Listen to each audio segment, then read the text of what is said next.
Look at him, he's heading for that small moon. I think I can get him before he gets there. He's almost in range. That's no moon. It's a space station.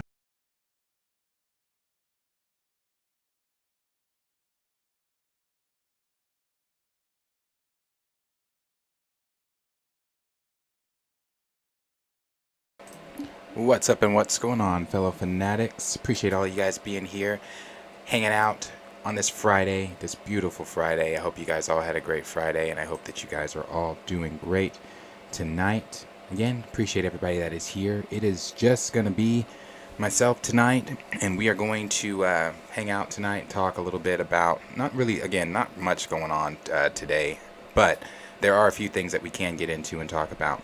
So, again, appreciate all you guys being here. Hope that you guys have all had a great Friday. So, we'll get into this. And right now, the Friday night's going good. The Warriors are currently winning. It's only the first quarter, but it's 33-28. We better win. I think we're playing Cleveland. Like, what the fuck? So, yeah, we better win. So, I'm excited. And now that I'm talking about the Warriors, little update on what day is the 30th? I know it's a Monday. I don't think it's not this coming Monday. It's the next Monday. So the next Monday after this, on the 30th, I will be at the Lakers. I will be at the Warriors OKC game. I'm going to go see Steph. I've seen Steph plenty of times, but I'm going to actually be, my boss is going to take me again, so I'm going to be courtside. So I'm definitely going to go and watch my guy. Yeah, so just a heads up, Monday the 30th, we will not have a live stream Monday the 30th. So yeah, but we're going to get into all of this. Appreciate you guys being here. Got Charlie in here, got Zang Beto, got Dorian, got Gray, got Dougie Fresh, D Stizzle, SP Flash, Official EMG, Dre Mac Show, appreciate you being here. Josh, the Jinx, appreciate all of you guys being here, all of you guys hanging out. Ant-Man 1991, appreciate you being here. Thank you guys for being here and hanging out with me tonight. So let's go ahead. As you guys can see, we're kind of already on the first topic, but I'm sorry. Let me do my whole spiel. If you're new here and you'd like to, the Discord link is down below in the bio. You can join our Discord. There are several different channels in the Discord that are vast amounts of conversations are taking place in. So if you'd like to join our Discord, you can do so. It is also the easiest way for us to get in contact with you when we do giveaways. So we can get your mailing information and get the giveaway to you that you have won.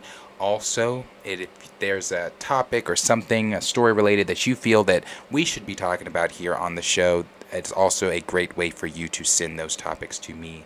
If not, you can also send them through Twitter. In our DMs, that's honestly the better way to send them, so I do actually see them. So yeah, you can do that if you're interested in doing so. But we'll move here right into the first topic and things that are going on. So this was kind of announced a few days ago, which we've talked about this also. We've talked about the Quiet Place spinoff that they're going to be doing. It's going to be titled it's A Quiet Place Day One. And when we talked about it the first time, something that I kind of assumed is what we're going to be doing is we're going to be taking a look at a completely different family, but it's going to be their day one of the events that took place in the first Quiet Place, and things like that. So we're going to be seeing a different perspective from a different family, and we know Lupita Nyong'o is involved. We now know that Alex Wolff is involved, and I like Alex Wolff. I know a lot of people got hip onto Alex Wolff when he started doing acting things. I was put on to Alex Wolff, not when I say put on, not like I listened or watched like that, but the Naked Brothers Band. Who here watched or knew about the Naked Brothers Band growing up on Nickelodeon? And on Nickelodeon, that's where I first saw Alex Wolff, was during the Naked Brothers Band. But the brother can actually really act. Like, he's a great actor. I mean, he was in Jumanji. Now, not really that he showed any acting chops in Jumanji, but let's take it to Hereditary. When he played the horror movie Hereditary, the scene between, forget the actress's name, but the scene between him and his mother at the table when he's yelling at her, and his mom's obviously clearly still upset, visibly and obviously upset due to the death of his sister that kind of was his fault and things like that. So you see that scene between the two of them. I thought that the acting that he brought in that scene was great. I think he's a good actor, and I think that him being a part of Day One alongside Lupita Nyong'o, who we all know is a brilliant actress, I think it's going to add a different element to Day One. I like the first two Quiet Places, the suspense in it. I like the fact that there is no dialogue, little to no dialogue at all, and that just based off the pure emotion, based off of the pure adrenaline throughout the film, it keeps you on the edge of your seat. I mean, we've talked about it before, but that the scene that always gets me in the first Quiet Place is when she's walking down the stairs, and I love the way that they film that. She's walking down the stairs, and previously, before she starts walking down the stairs and she steps on the nail, they show a nail in a prior scene, just indicating that could come back up. And then you see her going down the stairs as she's, trying to hide from the creatures, and she steps on the nail, while at the same, I believe that's when she was about to give birth to. I think that's when she's about to give birth to.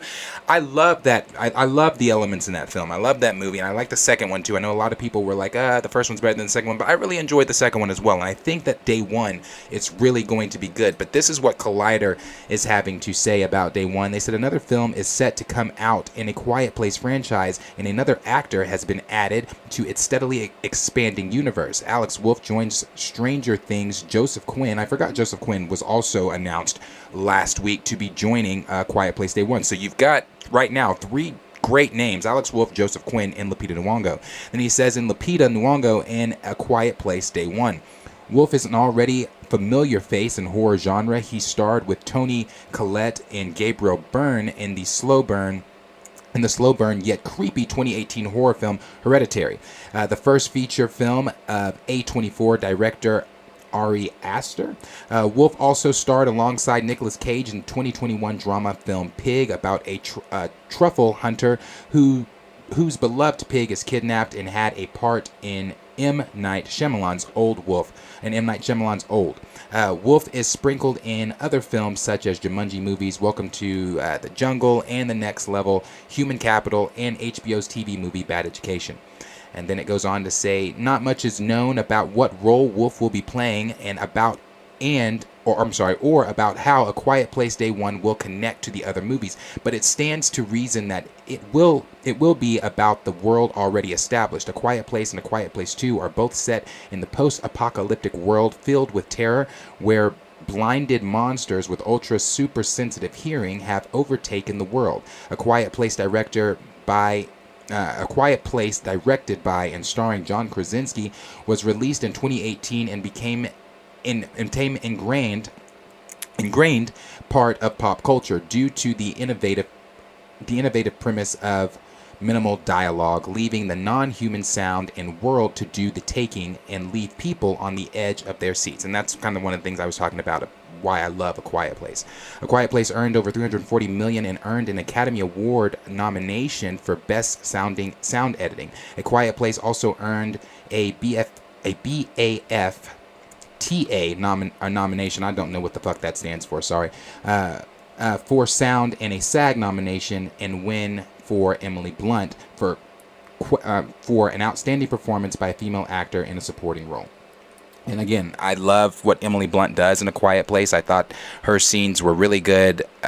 The nail scene, the birth scene, her role that she took on in A Quiet Place 2 without John Krasinski having to be the parent, I really like The Quiet Place film. So I really am excited to see what they're doing with this spinoff, what Day One is going to look like from a different perspective. Because obviously, I assumed watching it when we first talked about it that it was going to be A Quiet Place perspective from a different family. But it looks like, I don't know if these are just going to be friends, if these are going to be strangers, or how it's going to work. But it seems like they may be strangers to one another. I'm assuming Lupita Nyong'o, Joseph Quinn, and Alex Wolff are going to be strangers, and maybe we're going to be seeing a Day One from strangers' perspectives that come together trying to survive. I feel like that could also be really interesting to see. Or maybe they're not strangers. Maybe they are friends, and it's again their Day One of them trying to survive this post-apocalyptic world and things that are going on with the creatures and things. But the last thing it goes on to say, A Quiet Place Day One is directed by Michael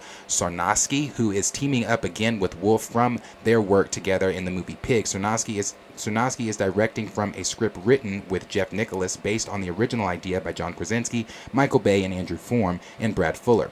Serve as producers along with Krasinski. Allison Sager serves as an executive producer. A Quiet Place Day One is set for release of March 8th, 2024.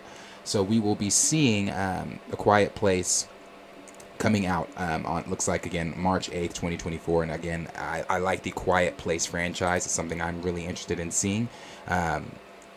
I do know that, again, having Alex Wolff, not just Alex Wolff, but Joseph Quinn too, I thought what he did as Eddie in Stranger Things was really, really, really good. I cried when Eddie died. I thought that Eddie was the most likable character of that entire season. Him and Steve. I really like Steve, though. But I thought that he was one of the most likable characters of that season. Murray was, too, honestly. But I thought he was one of the most likable characters of that season. What he brought to Eddie, the way that Eddie intertwined and interacted with the rest of the cast, the rest of the crew that we have been, with since season 1, I thought that he was a great addition. I hated to see him die, but but I thought he was great. So I'm excited that he's going to be in this. I like Lupita, obviously, and Alex Wolff. I think he's a good actor as well. So I'm pretty excited to see what's going to be going on with The Quiet Place, the spinoff, and everything that they're going to do. I like the fact that John Krasinski is still involved, because that's something that was not, really out there at first. We do know that he wanted to do, spin-offs of his franchise. This is John Krasinski's universe. This world that we're watching is a world that he built. So, knowing was he going to be involved or not, we do know, again, that he did, it was ideas that he pitched. It's his universe, things that he wanted to happen, but he is not directing this like he did the first 2 Quiet Places. I believe he is a consultant. He's one of the producers, maybe.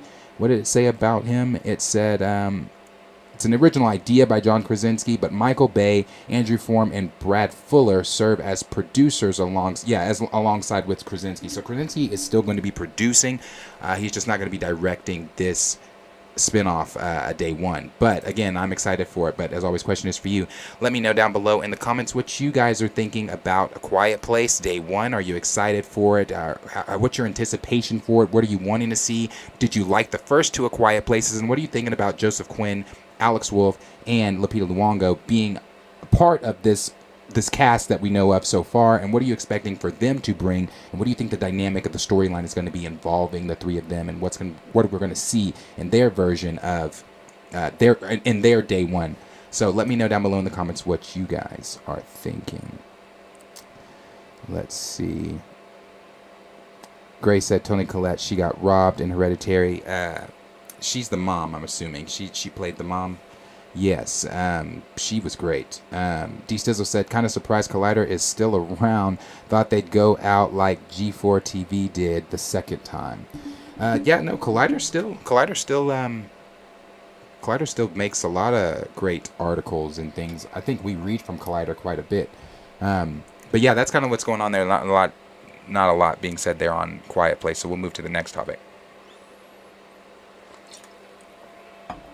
We'll move to the next topic. Hold on.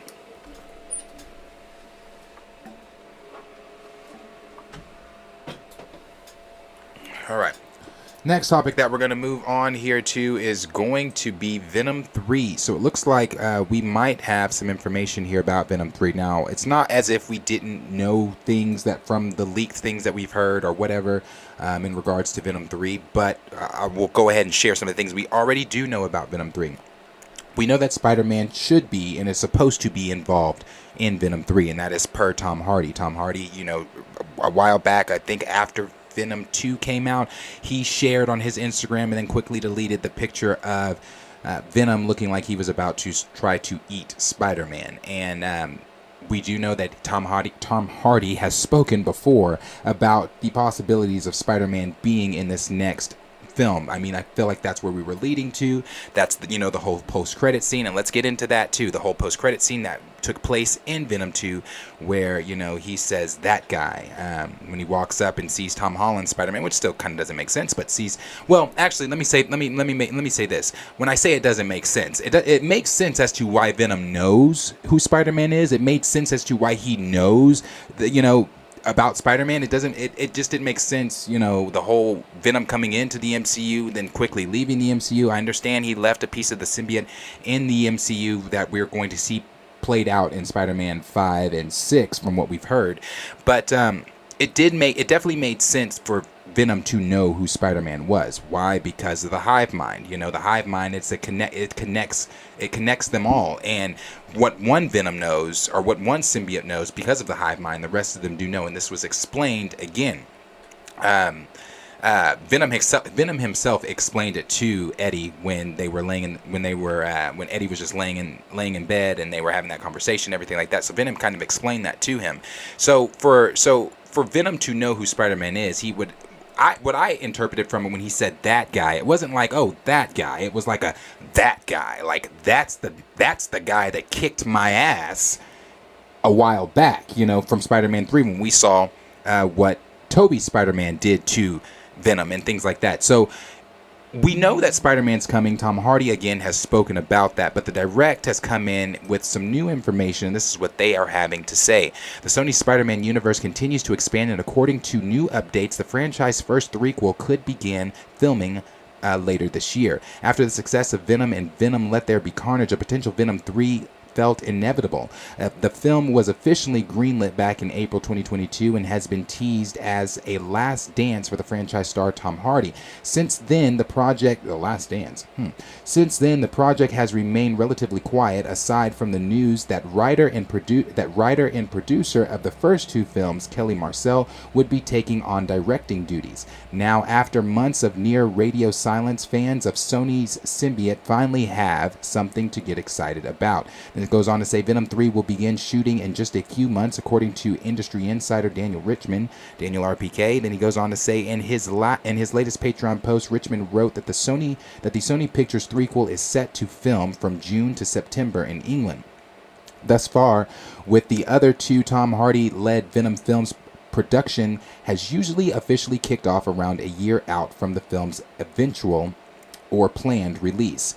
Venom began production in late October 2017, with the movie's theatrical debut on October 5th of 2018. Let There Be Carnage began filming of November 15th, 2019, with an originally planned release date of October 2nd, 2020. This release would be pushed back a year to October 1st, 2021, due to the lengthy reshoots on the project as well as the worldwide COVID-19 pandemic. In Venom 3, we're to stick with the franchise's trend of fall releases. That would mean the threequel is likely aiming for October 2024. However, the production on the latest super-powered epic starting a few months earlier than its predecessor, that could be a sign of Sony Pictures eyeing a summer 2024 release for the project. And then it goes on to say, when will Venom 3 be released? Right now, it is looking like Venom 3 will hit theater screens in the second half of 2024. Sony Pictures has seen plenty of success with the October release window, and the Venom franchise ranking in over $1.4 billion across the two films at the box office. However, a switch to the summer blockbuster season could prove to be beneficial for the symbiotic threequel. Sony Pictures has only 4 movies officially marked down on its slate for next year, with the 3 Spider-Man related projects all coming out before the end of 2024. El Muerto, Madam Web, and Spider-Man Beyond the Spider-Verse. The only other film on the 2024 Sony slate at this point is Garfield, which comes out on May 24th. That means the studio wanted Venom 3 to be the summer movie. There is ample opportunity to make that so. The one thing that the Sony brass will have to determine is where the first two Venom films' successes because of their fall releases. Or could the franchise be even more of a box office juggernaut during the summer blockbuster season? So again, they're going to start filming here relatively soon. Within the next few months is what they're saying. So it looks like they're going to start shooting from June to September in England. Again, we know that Spider-Man is supposed to be involved in this, and I'm going to take that with a massive grain of salt. Why? Because Sony is always going to fucking Sony. That is what they do. You know, we understood that Spider-Man was supposed to be a part of Morbius. That was teased to us for 2 motherfucking years, and then 2 weeks before the film came out, Spider-Man was removed. Any inkling of Spider-Man was removed, and that, for me, was the exciting thing about Morbius. If you go back and watch any of our videos talking about Morbius, I had so many theories. I had so many speculations. I was going, I was like, this is going to connect to this, and they're going to do this, and they're going to do this.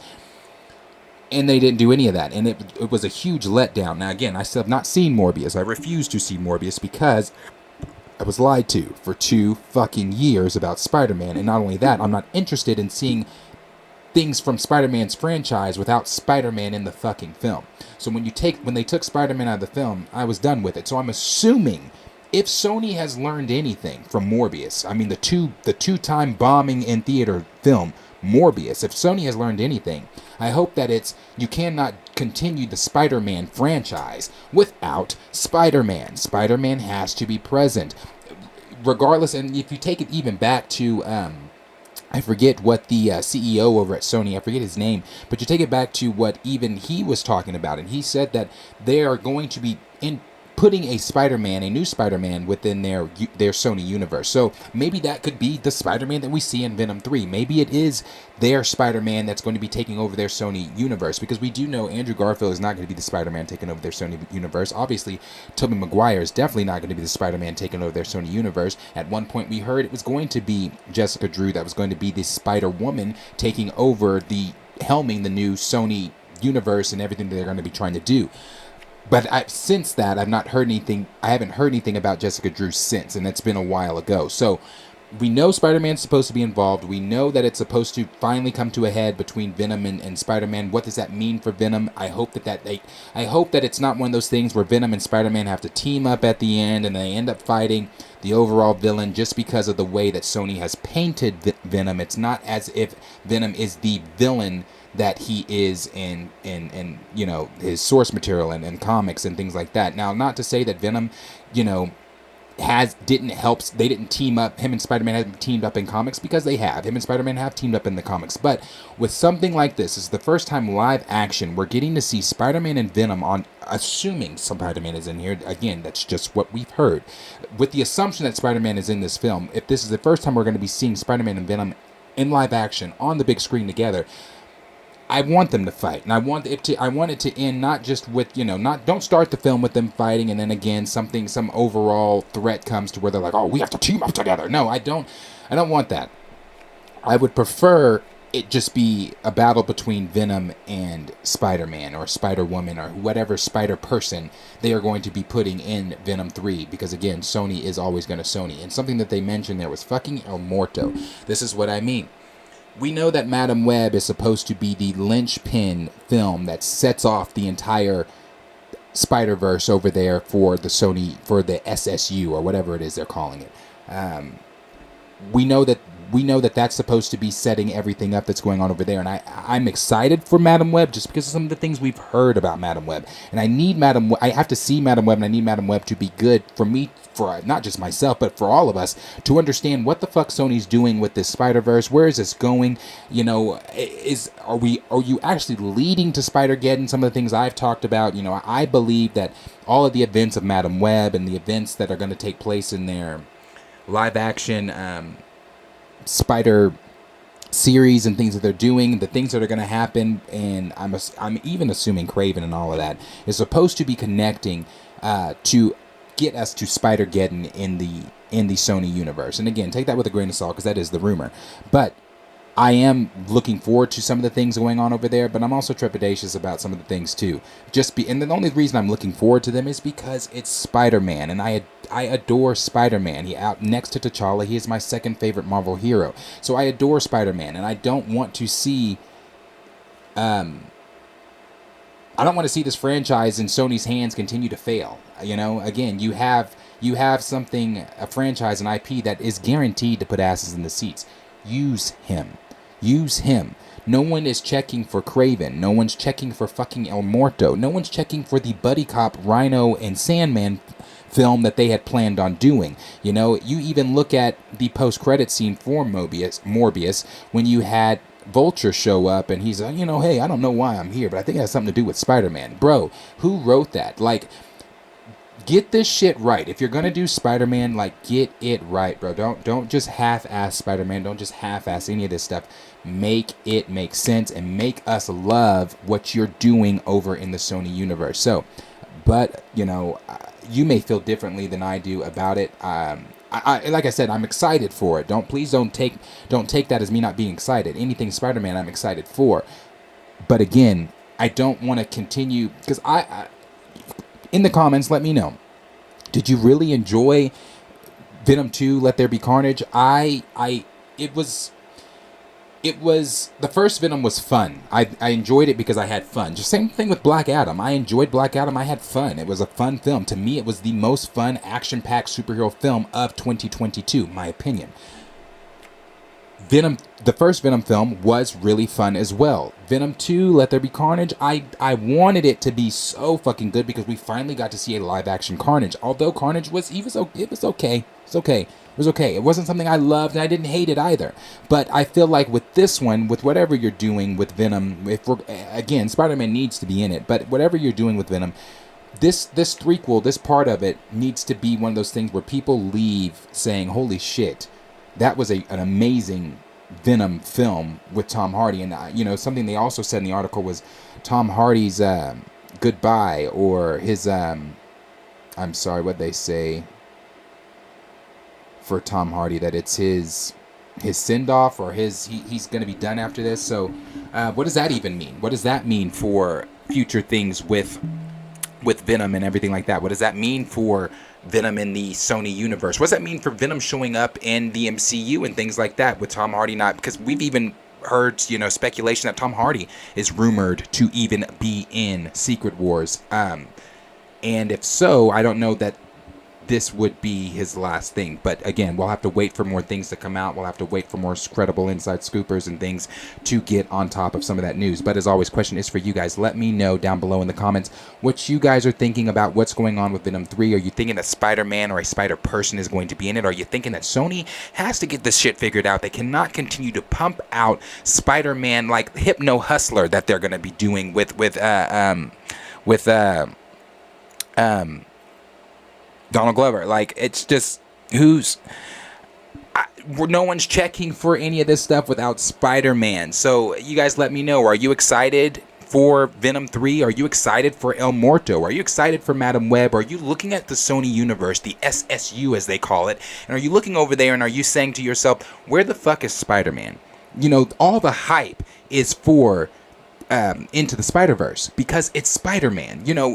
Regardless of which Spider-Man it is still Spider-Man. We're getting Miles, we're getting Peter, we're getting Miguel O'Hara, we're getting all of the Spider-Man, all the Spider people that we saw in the trailer. I mean, even in the new poster that they put out, the expanded poster, there's even more Spider people in it. We're even getting the fucking PlayStation video game Spider-Man showing up Into the Spider-Verse. Those are the things that we as fans are wanting to see. We're wanting to see Spider-Man, not Spider-Man's villains, not Spider-Man's compadres, not his fucking BFFs. We want to see Spider-Man. We want to see a film about the character that we love. So again, let me know down below in the comments what you guys are thinking. Don't get me wrong. Again, please don't take that as me shitting on Venom or not being excited for Venom, because I still do like Venom 1, I like Venom 2, and I'm hoping that I can love Venom 3. But again, your mileage may vary. Let me know below in the comments what you guys are thinking. Let's see here what you guys are having to say about that. D Stizzle said Venom 3 can't see the third time being the charm. I'm telling you, that's what I'm saying there. Venom, the first Venom, I had fun. It was fun. Like, it was Black Adam fun, bro. It was fun. I'm not gonna sit here and say, gee willikers, Venom was fucking phenomenal. It was fun. It was fun. Venom 2, I was let down. I was like, okay, I like it, but I was still let down. Venom 3, Spider-Man. If Spider-Man's not in it, what was the point? What was the point if Spider-Man's not in it? I just don't understand. Because again, the post-credit scene of Venom leaning on the screen, licking the screen and saying, that guy. Because he knows that guy. Like, come on, man. Like, we need to see this shit. We need it. Like, that's what fans want to see. The Jinx said Venom has to fight Spider-Man. It would be a $1 billion level movie. Can't be another symbiote villain. Yes, it can't be. And we gotta stop this whole thing of Venom not being the villain. Like, we have to stop that. Like, again, yes, Spider-Man and Venom have teamed up before, but I don't know. I could be wrong. Let me put it in a poll. Let's poll it up, because typically that's what I have to do when I'm asking questions like this. So I'm gonna ask, would you guys rather, do you want to see Spider-Man team up with Venom? do you want to see? Let's see, Spider-Man and Venom team up or not? Let's see.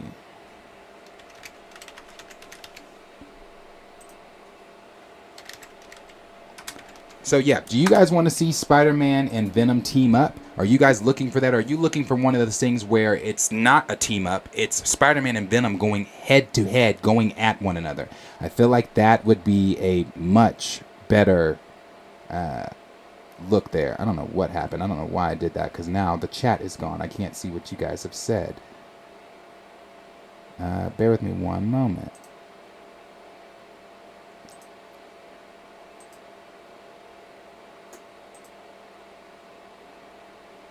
That's pretty annoying. Huh. Okay, there it is. All right. Let me see. All right. Let's see what y'all are saying here. D-Stizzle, we just read yours. All right. D-Sizzle said, and I loved Venom since the Todd McFarlane days. Yeah, I love Venom. D-Sizzle said, El Muerto, Hypno Hustler equals top flight $1 billion films. It just doesn't make sense why they're doing like a Hypno Hustler. Like who's looking for a Hypno Hustler? You have a successful franchise, a successful IP, and you're pulling out villains and villain films? Like what? That's wild, bro. But refuse to sell Spider-Man back to Marvel. Wild. Official EMG said if Spider-Man ain't in it, they can keep this with all the other mid-tier villain movies. That's so true. Gray said if your second film makes less than the first one, it's time to go back to the drawing board, and that's true too. D-Sizzle said, I think Morbius could have worked better as a series with Spidey in the mix. He should have been. Like they should have been what they were going to do. It should have been what they were going to do. Like every element of Spider-Man was removed. The graffiti of Spider-Man with the X through him, calling him a murderer. Like what was all that about? Like murder. Like what Spider-Man was that? My speculation was I really thought it was going to be Andrew Spider-Man because of the whole. When we got to after No Way Home. What he said in No Way Home when he said, I stopped pulling my punches. I got rageful. I got bitter. Things like that. I want to see that Spider-Man. I want to see Andrew Garfield Spider-Man get rageful, get bitter, stop pulling his punches. Maybe I assumed, is that why we're seeing graffiti, of Spider-Man calling him a murderer? And people were saying, yeah, but that's Tobey's Spider-Man. Bro, it's just a painting of Spider-Man. Like, it's just a painting of Spider-Man.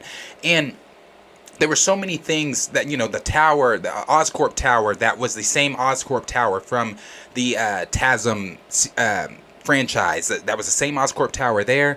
Then we had also, what was this? There was another clue, too, that indicated that it might be Andrew's universe. I don't remember what the other clue was, and it was so long ago. And after they took Spider-Man out, I just let my theory die. So I was like, what the fuck ever. They're doing whatever they want to do. So yeah, I really think Spider-Man should be in this shit, bro. He should be. That's why I haven't seen Morbius, and it's why I won't watch Morbius. Grenadier Thrag said, I can see Sony messing it up already. That sucks. Let's see what you guys are saying here on the poll. Okay, well, 45% of you said you do want to see Spider-Man and Venom team up. 27% of you said no, and 27% of you also said hell no. So again, I may be in the minority here, because it's not the fact that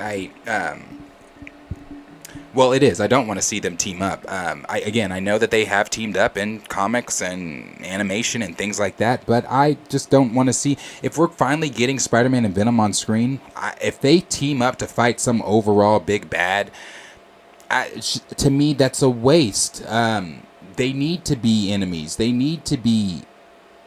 This is the first time Spider-Man in live action is meeting Venom in live action. So it needs to be... where, like, when Venom and Spider-Man met for the first time. Like, it needs to be them going at it, not teaming up against some some overarching big bad. It's just my opinion. Again, if you guys are looking for it, it might be good. If that's what you want, you guys are the audience. I'm here for it. I just would prefer it be something different. Professor Vumfen said, I love Spider-Man. I'm very nervous about the live-action Sony universe. Yeah. Grenugent Thrag said, man, I barely liked Venom 1. I said I had fun. I mean, that's about it. I had fun. The same way with Black Adam. It was just fun. That's it. Like, I can't sit here and say, like, oh, Venom was just... God, that's the film of the... it was fun. D Stizzle, I'm sorry, Double M said, nah, I didn't like Carnage. Yeah, it's just like, D Stizzle said, I got no problem with Madam Web in live action. She just doesn't need her own solo film. It's just as odd as, sorry Darius, but I gotta go there, fam, LOL, Agatha show. It's okay. I know a lot of y'all feel some way about the Agatha show, but it's okay. Madam Web is still very strange to me that she is getting a solo film, even though the things that we do know about it, I'm happy, I'm excited for some of the things that we do know about it. Those are some things I want to see, but I still, that's the movie for me that's going to explain, am I invested in what they're doing with Sony, or do I now just simply not give a fuck? And I feel like after Madam Web, I'm either going to walk out with one of those feelings. I'm invested, or I don't give a fuck. So we'll see once we see Madam Web. Grace said, ain't nobody checking for Hypno Hustler either, but I'll at least listen to the soundtrack. Xavier, let me go back up. Xavier said, I chuckle every time I hear about Hypno Hustler, bro. Cardboardology said, preach, dude, it's not that hard. No, it's not. It is not hard to just look at the source material and bring Spider-Man the fuck into your shit. I mean, he's your biggest IP at Sony, and you have, check this out, bro. You have Spider-Man shelved. That is crazy.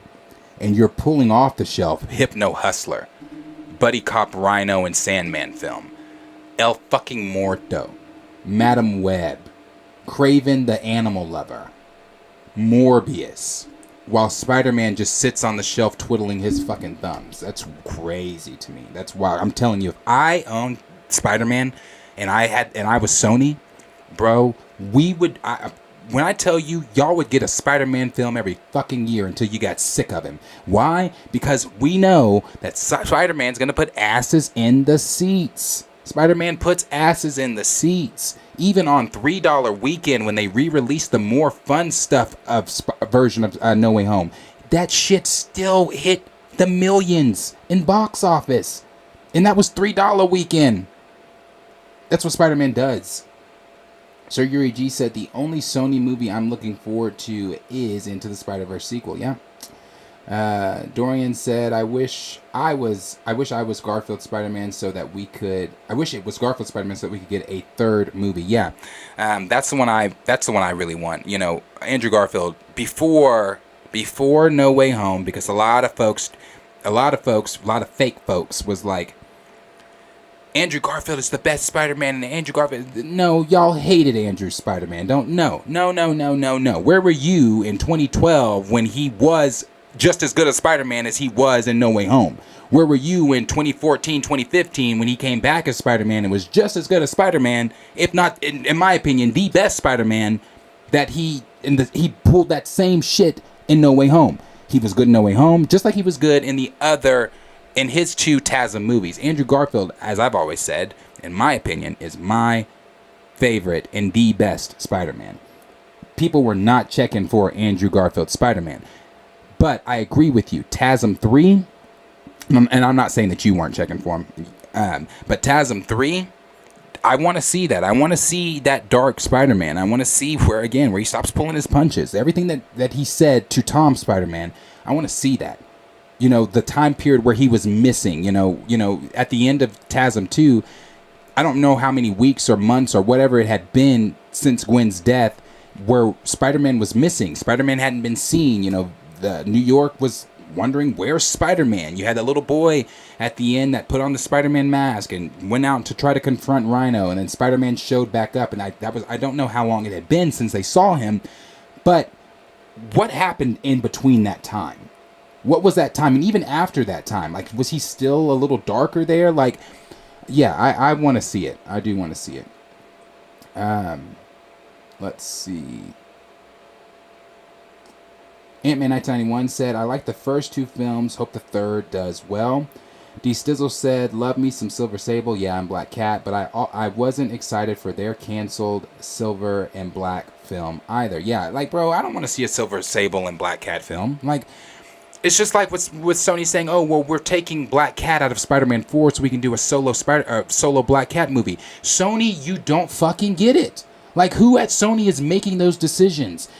We would have been more excited to see Black Cat, and I can only speak for myself. I would have been more excited to see Black Cat in a Spider-Man 4 film than I would seeing Black Cat in a solo Felicia Hardy Black Cat spinoff. Like, what? I don't want to. What? That's like, again, she's great. I love Felicia Hardy. I love Black Cat. But what? With no Spider-Man? What? Like, the people saying, well, I get why maybe she's not in Spider-Man 4. I don't.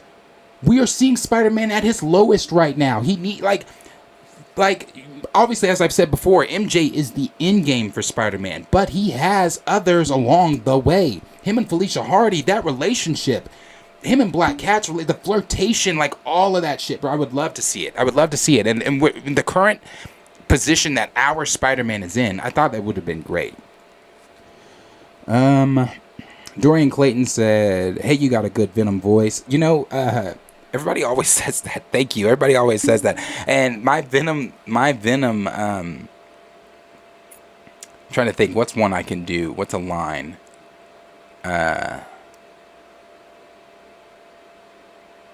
What's a line I can do? Like when what'd he tell dude at the end? What did he tell dude at the end of the first Venom? He said, we will eat your arms and your legs, and you'll be rolling down the street like a turd in the wind. I love that shit. I love that shit when he did that. Like, his Venom voice is, it's pretty dope. I love it. Love it. So, yeah. Thank you, too. Dorian also said they tried to make the villains likable nowadays, which takes away from why we don't like those characters. Yeah. DeJinx said Venom 3 would be a cool horror/thriller movie of Venom hunting Spider-Man. Yeah. Double M said I want to see Andrew Garfield as Spider-Man. I think that will give Spider-Verse a big boost. Yep. Dorian also said I want them to fight, no team up. Yeah, I want to see them fight. Grace said Sony is doing the same thing Marvel is with the Black Panther franchise, trying to make money off of a franchise without using the main character. Yeah, it's the comparison I always use, bro. It's weird. It's so weird. It's like me and producer Henry talked about the Velma series way before it came out, like when it was, in the earlier stages of the production and stuff, and I wasn't checking for it then. I was never going to check for it at all. But Scooby, from my understanding, is not in that series, right? Like, Scooby-Doo is not in that series. Why do we care? Like, why? And I've seen some people saying, oh, it's not that bad of a show. I've seen some people shitting on it. I won't watch it because I'm just not interested. But if let's say I was interested. Let's just for shits and giggles say I was interested in watching Velma. If I turn it on and there's no Scooby, it's like, what the fuck? There's no Scooby-Doo?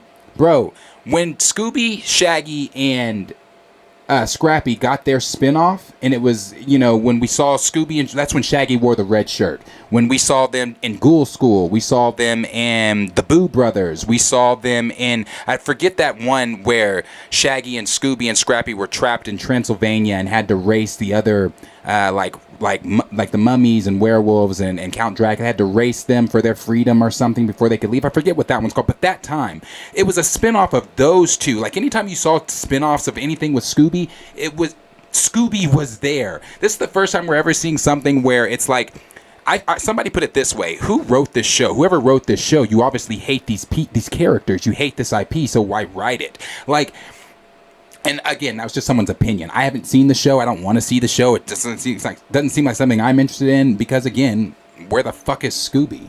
They even did a pup named Scooby-Doo. They even did, you guys remember a pup named Scooby-Doo? Scooby is there because why? It's his franchise. You're doing Velma, and you made her. What is she? She's not black. She's what is she? Because she's not black. Shaggy, I know is black. Yeah, I don't know. I'm not. It's weird. It's weird what certain owners of franchises are doing with those IPs. It's a little strange. DeStizzle said Venom and Kraven is gonna be fire, in that Spider-Man 2 video game.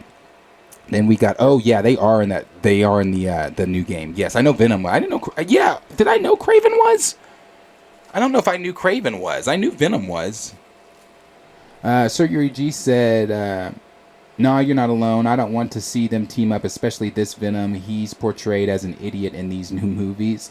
Professor the Film Fan said, "I wish they would have teamed up to face." Oh, bro. Yeah, I mean, exactly like they did in the 90s animated series when they teamed up to face Carnage. That would have been dope. Double M said it's a cliche. D Stizzle said they need to be enemies first before they team up. Enemy of my enemy is my friend. Yes, great way to put it. And all that. That's how it was in the comics. Right. Double M said it's a cliche to have Spider-Man and Venom team up. Gray said with no Spider-Man, I've already been at I don't give a fuck. Xavier said, if Sony doesn't bring it with Madam Web, I won't be I'm there with you. I won't be checking for any solo side character films. I'm right there with you. I either walk out of Madam Web saying I'm fucking invested, or I walk out saying I do not give a fuck at all. Double M said Andrew is the wisecracking Spider-Man from the comics. Yes, he is, bro. He's so to me, he's just so good as Spider-Man. Felicity said, just saying hi. Have a great weekend, everyone. Thank you, Felicity. Thank you for popping in. Yes, everybody, make sure you do have a great weekend. And you do too, Felicity. Have a great weekend. D Sizzle said, I liked Andrew, but Amazing Spider-Man 2 was trash. It was. I will give you that. I will give you guys that. It is trash. But he's still great as Spider-Man. He really, he's, there, it's not a good film. It's not. But is it one that I will watch, often? I'm not going to sit here and sugarcoat it. Did I watch it, last week? I did. Because I love his Spider-Man. That film is trash, though. But I do love his Spider-Man. And I hate Jamie Foxx's Electro. Pookie Wood said, Sony thinks they're making shows for the CW. Dan the Man, appreciate you being here. Pookie Wood said, We Are Venom. Yeah, that one. The Dre Light said, so hype for Invincible. Yeah, I haven't seen the trailer yet, but I'm going to react to it with you guys. The Jinx said, Velma is a horrible show. None of the characters are acting like themselves, and the writing is horrible. That's what I've heard. Dan the Man said, you should peep Transformers Earthspark. What is it on? You have to tell me what that's on. I have to check it out. Dorian said, Velma is a lazy comedic show, not good. Double M said South Asian Indian. Okay, because I knew she South Asian. Yeah, I knew she wasn't black. Pookie Wood said, pup named Scooby-Doo is the only Scooby I can tolerate. Really? You don't like Scooby? I think the movies, not just the. I mean, I loved the live action movies. Well, the first two live action movies, not the ones without that OG cast, but the original Scooby-Dooby-Doo, the original regular Scooby, I loved it. Scooby-Doo, Where Are You? I liked it. But the movies like Cyber Chase, Zombie Island, Witch's Ghost, all great animated Scooby movies. I thought those were all really good. I loved those growing up. Dan the Man said, wait, they made Shaggy black? Yeah, zoinks. Yeah, he is black and he has dreads. Black with dreads. Gray said, Scooby, Shaggy, and Scrappy are the Belle Biv DeVoe of the Scooby-Doo franchise. Yeah. The Dre Light said, that's a good way to put it. Dre Light said, they need to throw the whole Sony universe in the trash. Yeah, throw it away. The SSU. Throw that shit in the trash. Xavier Phoenix said, Now they're race swapping cartoons. Where will it end? It doesn't, Xavier. It's just gonna get worse. It's just gonna get worse as Hollywood continues to try to be woke and have this weird ass agenda. Nathan said, blame Mindy for Velma. Yeah, I saw an interview with her. I saw the interview where she was, there's an interview going around right now of her on Twitter where I guess she kissed a co-star without permission, like just kissed him because she wanted to or what. But she's the conversation around that interview is interesting. I liked it, so if you want to go see what the interview is I'm talking about, it's all over Twitter, so you can see it. But yeah, it's interesting. Dorian said Mindy does a bad job handling young South Asian women characters. There's a nice amount of South Asians that are tired of what she does with characters that look like her. Well, that's sad for her. D Sizzle said, from what I know, Kraven is the main antagonist. He appears to be hunting Peter, Miles, and maybe Venom. That's fucking dope, bro. That's dope. Sir G said, a pup named Scooby-Doo is literally my childhood. I feel the best version of Scooby was the Mystery Inc. show. Yeah, I like the Mystery Inc. show too. Pup Named Scooby-Doo was one that I really, really, really loved. Red Herring. Just how Fred always thought it was Red Herring and things like that. I really love this. I like Scooby. I like the Scooby franchise. I really do. But we'll move here. That was the last one. We'll move here to the next topic. The next topic is a Star Wars related topic here. And this was one that kind of threw me the fuck off. I was really shocked when I saw this. Looks like Lars, and I want to make sure, because I never can say Lars's last name correctly. So I want to make sure I'm saying his last name correctly. It's Lars Mikkelsen, yes. So Lars Mikkelsen came out and was kind of debunked that he is Thrawn, that he will not be playing Thrawn in the live-action Ahsoka series. Now, I believe him, but I don't believe him at the same time. Andrew Garfield has made it very difficult to believe anything that these actors and actresses say when in interviews when asked about upcoming projects. Andrew Garfield, attempted to play a game of werewolf with us for an entire year, even on Jimmy Kimmel or Jimmy Fallon or whatever, when they would bring it up and have, the photos that John Campea shared with everybody. They had those photos, the photo of him leaning on the, when they were up waiting for the villains to come to the statue, and they were talking about how the coolest things that they've ever done or whatever.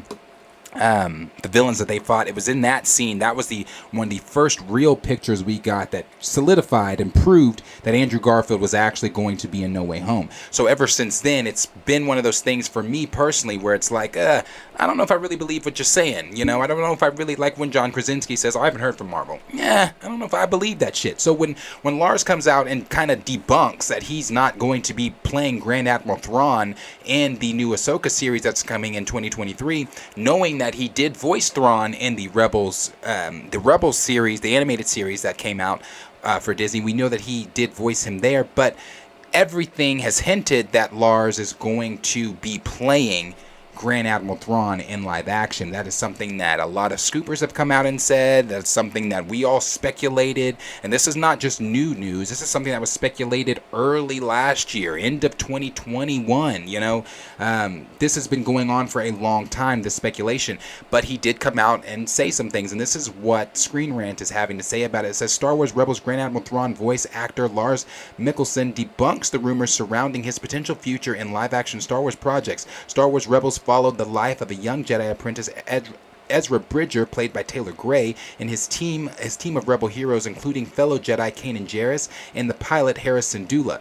Grand Admiral Thrawn was the main villain in the show in the final season, with Ezra Bridger catching the calculated Imperial villain in a sequence of dynamic events that ended with them sent into the unknown regions of the Star Wars galaxy. The Star Wars Rebel series finale is considered a lead into the upcoming Ahsoka live action series. Ahsoka's going to pick up right where it left off, which is fucking, again, poetry. It rhymes. It's fucking beautiful. And then it goes on to say, in a recent interview with Express UK, Mikkelsen, who voiced Grand Admiral Thrawn in the Star Wars Rebels series, revealed that he received no offer to play the character in live action despite being a fan favorite for the role. The voice actor said he hasn't been approached to play the character again, but added that he was aware of the fan casting and teased that he would be willing to play the villain again. Check out his brief comments on the casting rumors below. And when I say brief, very brief. He said, "I'm aware of that, yes. Well, I haven't had that offer, but yes, sure." Literally, that's all he said. And again, when he, that bro, like that right there, him saying just that, like, I'm aware of that, yes. Well, I haven't had an offer, but yes, sure. No, he's Thrawn. He's Thrawn. No one else is going to be Thrawn. He's Thrawn. Then it goes on to say, rumors surrounding the upcoming live-action debut of Grand Admiral Thrawn having circulated ever since The Mandalorian Season 1, but those rumors intensified after Ahsoka mentioned him by name. The Mandalorian Season 2. The upcoming series, Ahsoka is expected to introduce Thrawn into live-action Star Wars projects, potentially as a big bad of the Mandalorian era. Lars Mikkelsen, and that is true. He is. It's not just potentially. Grand Admiral Thrawn is going to be the big bad moving forward, going into connecting into the sequel trilogy things. Now, how they're going to tie him into the sequel trilogy stuff, I'm not too sure, but Thrawn is the new big bad moving forward right now. He's their bread and butter of what they got going on. It says Lars Mikkelsen has been the primary fan casting choice, both because he voiced the character in Star Wars Rebels and due to the character's resemblance to the real-life actor in the series. And the last thing it says here, one of the last things it says, early reports suggest that Mikkelsen has been cast in the role, which makes his denial in his interview with Express UK somewhat surprising and somewhat probably, again, playing a game of werewolf. It's possible that he won't portray the beloved villain and that the part will go to a different actor. But it's also possible that there is some misdirection. The Star Wars franchise has dealt with more casting rumors than seemingly any other property, with the speculation of rumors landing to discussions on the internet that recently happened with Liam Neeson in the Obi-Wan Kenobi series. For months, the veteran Qui-Gon Jinn actor was rumored to be in the series, but Neeson denied those rumors. Again, these actors and actresses know what they're doing. I mean, they can't obviously go out and just say, "Oh yeah, I'm in it," blah blah blah blah blah. You know, they're signing contracts, NDAs, things they can and cannot say. But Neeson denied those rumors whenever he was asked. As it turned out, Neeson reprised his role as Qui-Gon via a final scene and cameo. So, the last thing it says, Mikkelsen's appearance in Ahsoka or any other Disney Plus Star Wars series remains obscure. Still, the veteran actor is no stranger to playing coy in his many television and theatrical roles, and this could be another example of that. It definitely is. Despite no confirmation on his casting as Grand Admiral Thrawn, Ahsoka series star Natasha Liu Bordizio posted that she was done filming her role as Sabine Wren in the series back in October 2022. Ahsoka is slated for a 2023 release date on Disney Plus, with Rosario Dawson reprising her role as the titular character she first played in The Mandalorian Season 2. Perhaps once the Star Wars show premieres, Mikkelsen's casting rumors will finally be settled.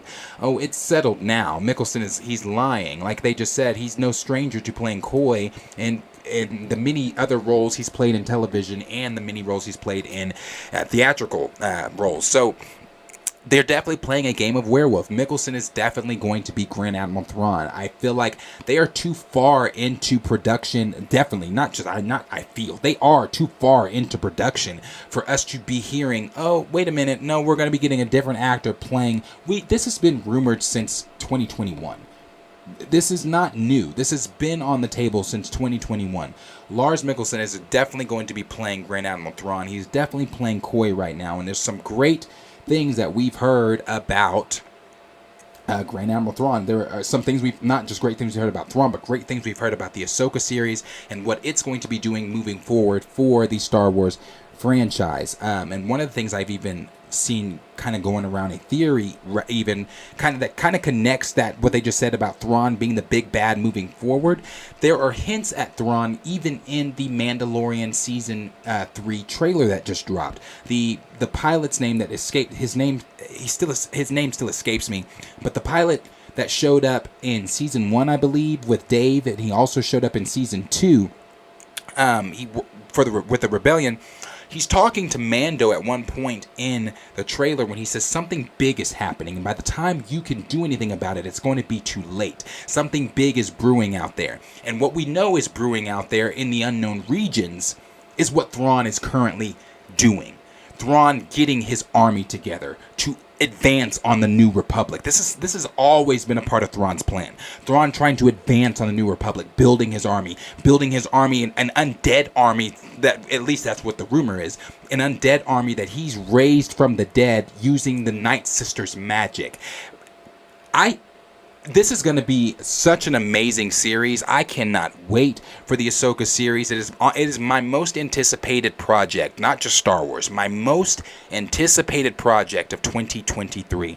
I cannot wait to see this show. I can't wait to see Lars on screen portraying the villainous, conniving, manipulative, calculated Grand Admiral Thrawn. I cannot wait to see him don that role. I can't wait to see what we do with these flashbacks with Ahsoka and the world between worlds being explained and a lot more, and having the understanding of the world between worlds. I can't wait to see some of these things that have been rumored about these what if scenarios, like what if Ahsoka did not leave the Jedi Order and she was the one that was sent to Mustafar to fight her best friend and mentor Anakin over Obi-Wan fighting him. That is something that's rumored that's supposed to be showing up in the show. We know we're supposed to be even getting flashbacks of young Ahsoka, played by again, her name escapes me too, the young actress that played in House of Dragon, played Lady Lena, or forget her name. We know that she's Savannah Stein, I believe that's her name. She's supposed to be playing a young Ahsoka, and we're going to get flashbacks of Clone Wars stuff, because if you remember during the Obi-Wan time, we all heard the rumors and speculation that Hayden Christensen had filmed scenes in his Clone Wars attire for Obi-Wan, but we didn't see anything like that take place in Obi-Wan. The only flashbacks we saw with Hayden Christensen was episode 2 things it was a training session between Obi-Wan and Anakin. So the scenes that he did film in his Clone Wars attire, it obviously was for Ahsoka. And we also know that Hayden Christensen is supposed to be showing up in the Ahsoka series, not just as Anakin, but again as Darth Vader. And again, this is something I'm really interested in. I cannot wait to see this series. I cannot wait to see Ezra.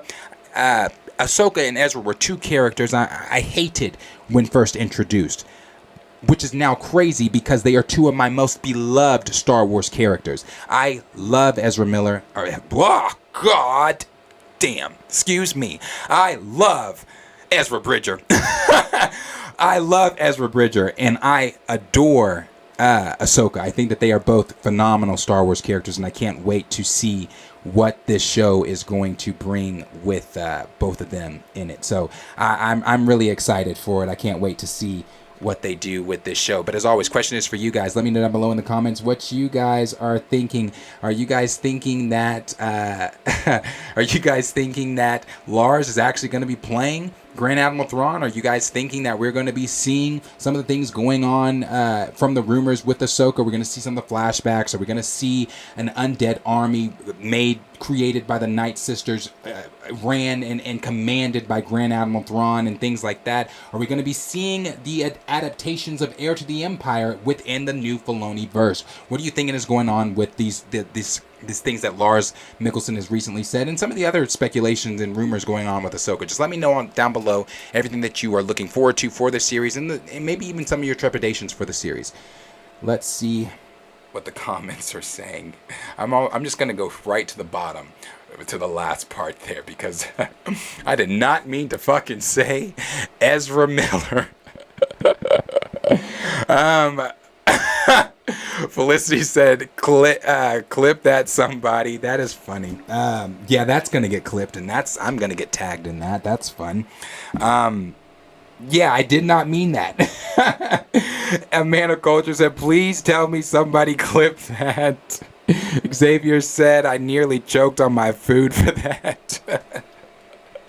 I didn't mean it. I didn't mean it. That is funny. That is funny. Okay, let's see what you guys are saying here. Let's see. Dan the man said he's pulling an Andrew Garfield on us. I believe so too. Dorian said, oh, I hated the red herring as a kid. Yeah, that red herring, Freddie always thought it was him. He was like, red herring will always pop up. What? Dan the man said, Paul Rudd did the same thing. Yeah, right. Gray said, never trust a big butt and a smile. Hungry Almighty said, Hugh Jackman says he'd never come back, but look where we're at. If Hugh can come back, then anyone is fair game at this point. With the right script and right money, it's basically a guaranteed for anyone, right? D Stizzle also said, been hearing he was Thrawn for years, but it never was officially confirmed. Yeah, we've been hearing that for years. And like D Sizzle said, it has not been officially confirmed by Lucasfilm or Star Wars at all. But yeah, it's something that we've been hearing and known about for a while. And he also said, unlike the actor that played live-action Grand Inquisitor, Lars looks more like the character. You know, it never made sense to me that they didn't get the actor that played the Inquisitor's voice, because his facial structure would have fit the Grand Inquisitor a lot more. I forget his name, but he played Lucius Malfoy, in Draco's father in the Harry Potter franchise, and I thought that he just would have made a much better Grand Inquisitor. Gray said, those NDAs have people saying all kinds of crazy stuff, trying to dance around that motherfucker. Yeah. Gurneygen Thrag said, hit the like button. Yes, smash that like button. Thank you, Gurneygen Thrag. D Sizzle said, no confirmation on Harrison Dula, actress. So there hasn't been any confirmation on the actress, just more of the same with rumors. And actually, D Sizzle, let me see. Let me see. Because we've heard the rumor of who's playing her, but have they themselves? Yes, Mary Elizabeth Winstead is playing Harrison Dula. That is right. Mary Elizabeth Winstead is going to play Harrison Dula. Aman Efsadi is playing Ezra Bridger. Natasha Liu Bordizio, I couldn't pronounce it then. It's hard now. She's playing Sabine. Hayden Christensen obviously coming as Anakin, Darth Vader, and Rosario Dawson as Ahsoka. So Mary Elizabeth Winstead is going to be portraying Hera. Then we've got D Sizzle that also said, still don't like that Coruscant isn't the capital of the New Republic. Disney canon. Yes, very Disney canon. Everybody's still laughing about the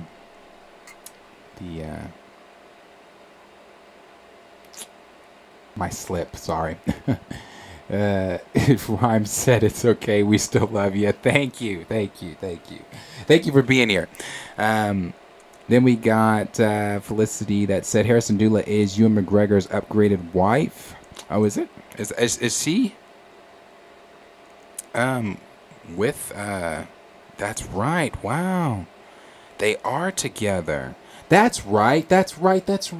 Because I remember when she was cast as Hera, everybody was like, okay, so now her husband is Obi-Wan and she is Hera. That's like, yeah. I remember that, because people were talking about on Twitter, like saying they can completely nerd out about Star Wars and things like that. Yeah. D Sizzle said, okay, I heard that Mary rumor before. Yeah. Dorian said, should some franchise do animated shows to give us stories that would cost too much to do live action, but do it in an anime format, and each show has a different style? I think that boded well for Star Wars. It definitely made people that did not really adore the prequel trilogy, and I'm not one of them. I grew up on the prequel trilogy. That was my original Star Wars. Like, before I saw 4, 5, and 6, I, in the second grade, was introduced to Episode 2 when it first came out and fell in love and things like that. But I know a lot of people aren't high on the prequels, but after seeing Clone Wars, a lot of people were like, okay, the Clone Wars animated series made me adore the prequels a lot more, made me appreciate, rather, the prequels a lot more. And even with Rebels, at the beginning when Rebels was a change in the style of animation from Clone Wars, which it took me the first few episodes to get used to and things like that. But at first, I really wasn't checking to watch Rebels. When they were showing the trailers and things, I was like, bro, this is such a downgrade from Clone Wars, and how fucking wrong I was.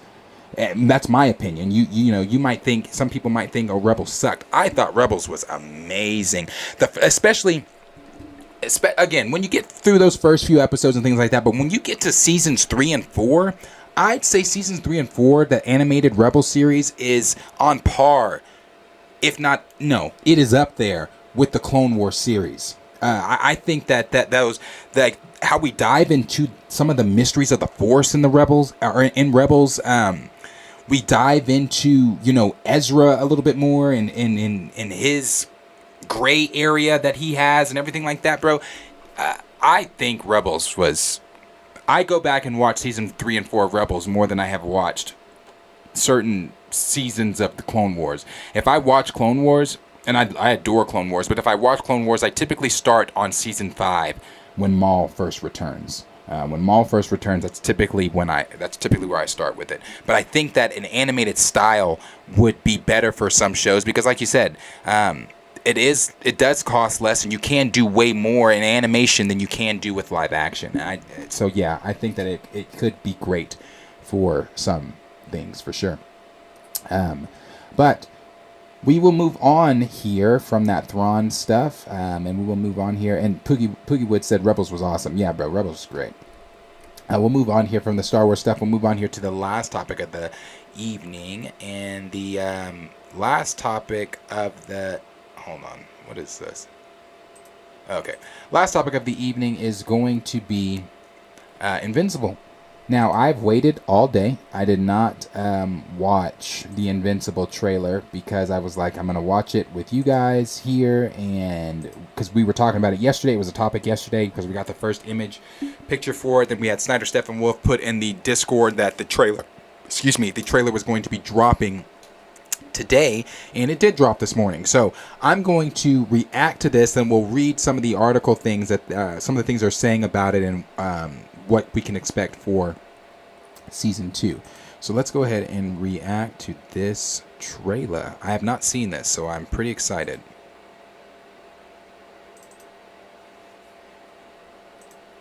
Let's hope we don't get fucking copywritten.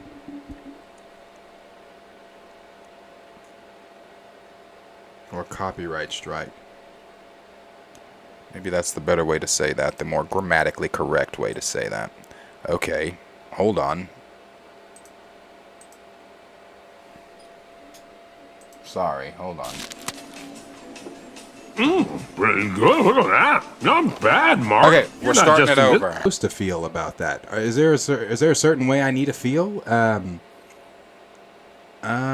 Oh, goody, yay! We did get a copyright. Yeah, I knew it. I knew that was gonna fucking happen. So is it Invincible shit? Whatever. I don't know. That's what I'm saying. Yeah, I don't know how I'm supposed to feel about that. That wasn't a trailer. And I've avoided things online all day because I was like, this trailer, this trailer looks great. Or I was saying I've avoided things online because I was like, this trailer's going to be great. Blah blah blah. I haven't seen anything about it. No, I've not seen anybody say anything about it. But I agree with D-Sizzle. We waited 2 years for that, for them to come out and say, which I don't feel anything.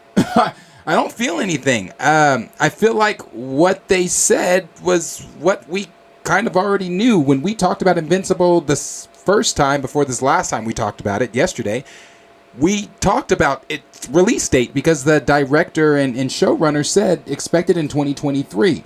Now, he didn't say early say which quarter of 2023.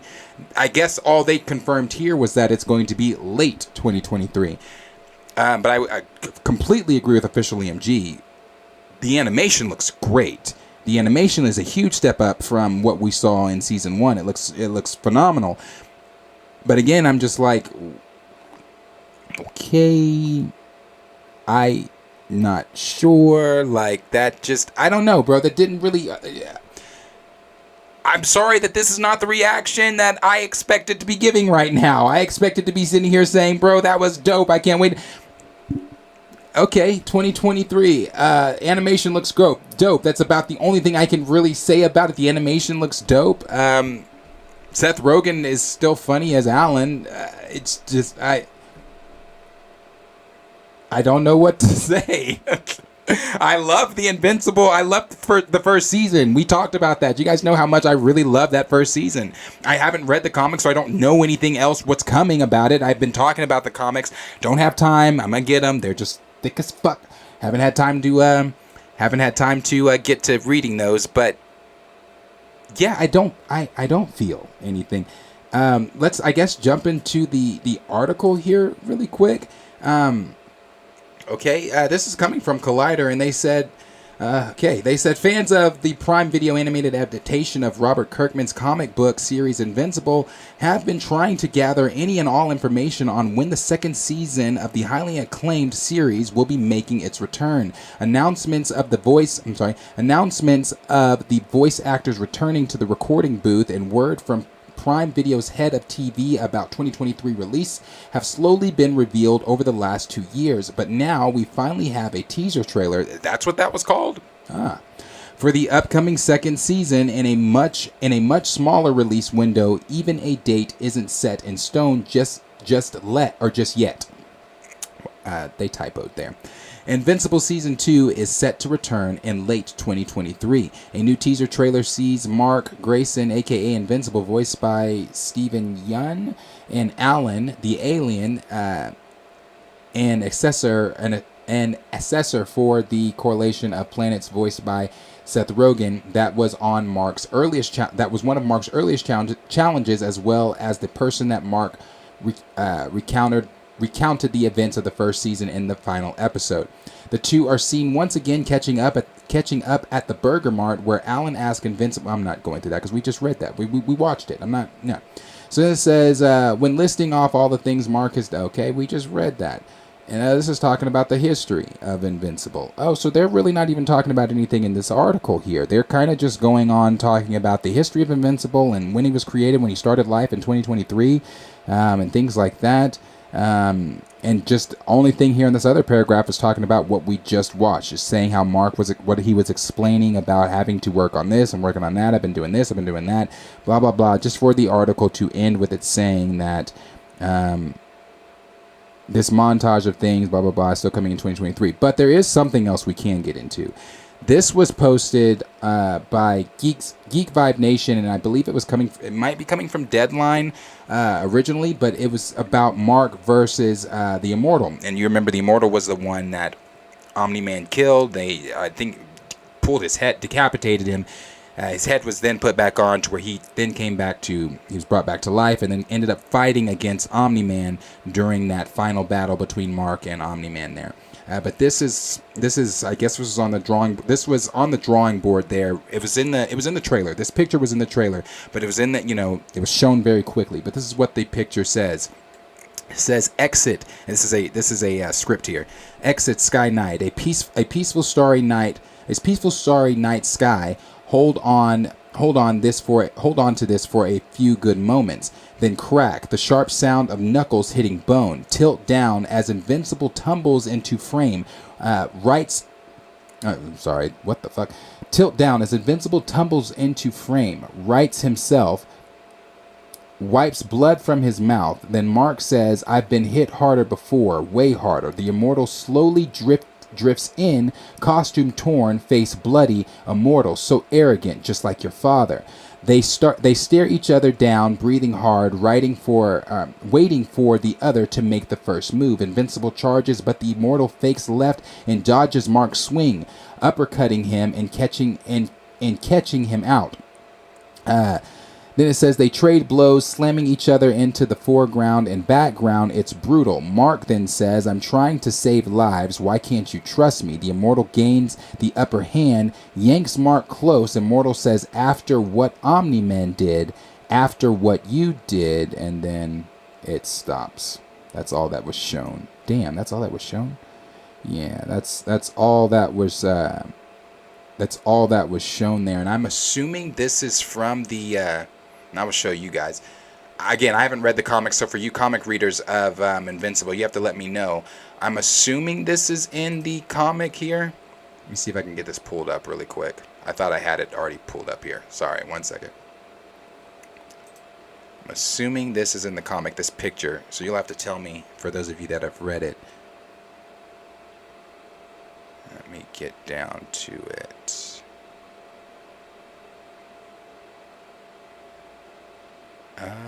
Where is it? Here it is.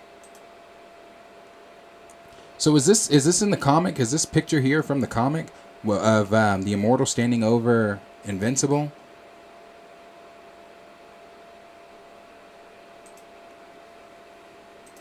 Because that's really all we've got. They've said nothing else about it. They haven't said anything else about it. The article doesn't really go on to say too much more about what's going on. It just says these things here. But, I mean, with what we have seen, with what we do know, we know what's coming in 2023. I feel like that's something we already knew from the first time they talked about this a few weeks ago. But, maybe not.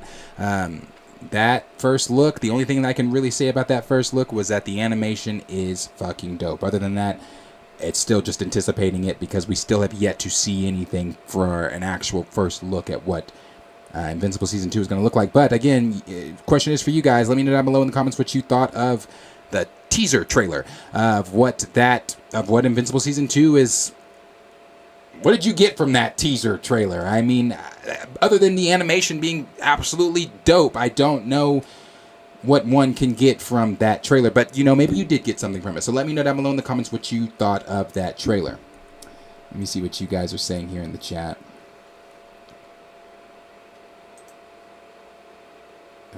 Let's see. Grace said, let me know when the real trailer drops. Rhyme said, Invincible is awesome, and what's coming is even more awesome, which makes what we saw even worse. So no. So have you read them, Rhymes? Have you read the comics? Because I have not. I want to. I'm trying to find the time to. DJ F and I said, I feel let down. It's taking so long. But you know what? I will say this.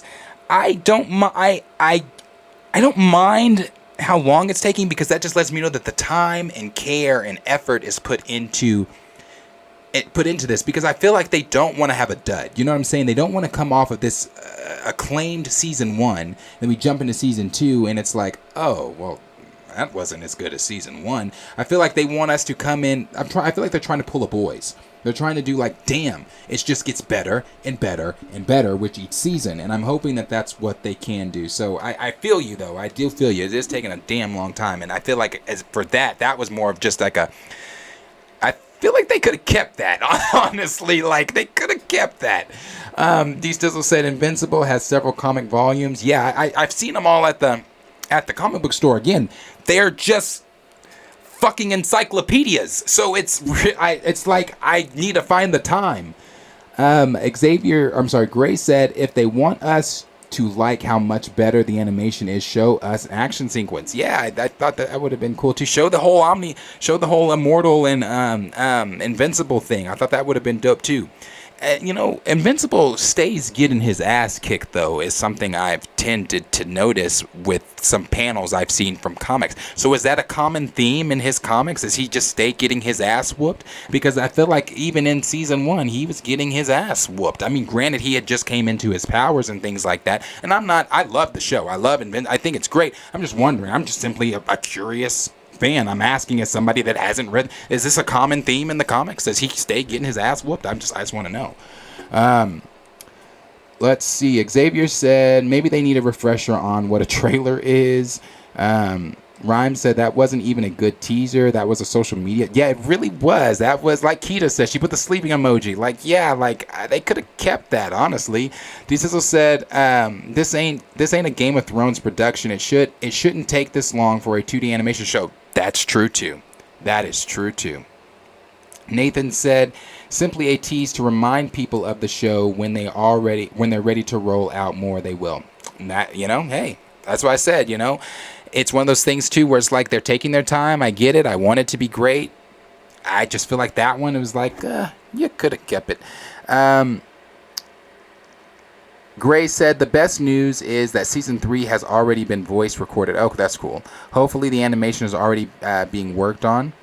And then we got Rhymes that said, "I was like, this could have been in Facebook." On Facebook? Yeah, like, that's like, what? D Sizzle said, "It took Lucasfilm about 2 years for Bad Batch Season 2. Yeah? That's true. That is true. Gray said, "Well, hell, why the hell didn't they show any of that?" Yeah, the whole Immortal thing, like, why not just show any of that? Like, when I read that earlier, I was like, what the fuck? What? Well, when I read, because that's the only thing I did see. Because I did say earlier that I hadn't seen anything from the trailer. That's the only thing I did see was the part there that I just read. But I thought it was something that maybe I didn't know that was in the trailer. I thought it'd come out, something that they had maybe put out. I don't know. But it sounded better than what we saw. Rhymes also said, "Poor Immortal, Buddy never gets a break." Gray said, if you read the comics now, you're just going to spoil it for yourself. I know, that's why I'm not. Grenadier Thrax said, "LOL Immortal, oh Omni-Man, LOL." Gray said, "Immortal Superman crash test dummy." Rhymes said, "Yep, I read the comics. I read some of the comics, had a friend who was obsessed, so I benefited." Oh yeah, so okay guys. Well, hold on, let me see. Sir Yuri G said, "LOL, Invincible gets better as a hero and hand skill." Well, okay, that's what I was just about to ask that again. So he's not constantly getting his ass whooped. Okay. Then Sir Yuri G also said, "I have a feeling that we probably would get a full trailer, sadly till Comic-Con weekend." Oh, damn. When is the next Comic-Con? When is Comic-Con? D Stizzle said, "Invincible is Robert Kirkham's second largest comic run next to The Walking Dead." Yeah, that's what they were saying there in the Collider interview. I just didn't read all that part, but they mentioned that. Yeah, I mean, I saved Invincible for last because I thought it was a trailer. That's why I saved it for last. I was like, hell, let's all nerd and geek out over this dope trailer that I'm about to see. Maybe that's why I haven't really seen anything about it online, because not a lot of people have been really talking about it. He beat the shit out of Invincible in this. I thought those were red gloves. That's red blood. Okay. Well, yeah, I don't really know where to go or what to say. We'll have to wait. We'll just wait. We'll just have to wait. Officially MG said, "LOL, instead, let's go over the Marvel leaks." Oh, yeah, the Marvel leaks. We can do that. Gray said, "Invincible is literally a deconstructed Superman in training story." Ah. Well, he is definitely still in training right here. Yeah, we can do the Marvels leak. I can pull that up. Let me get to that real quick. Now this is long.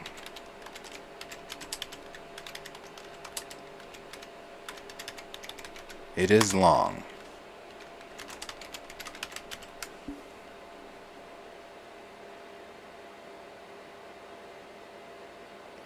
Let's see. Bear with me one moment. Let me get it all pulled up.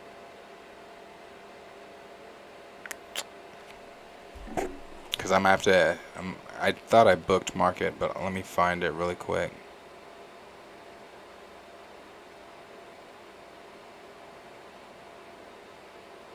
Where did they get that picture of Kang? Black Panther, Wakanda Forever World Release Discussion, Brad Volume 3. Fuck that shit. hold on. Let me find it. Can I type it in? I think I can.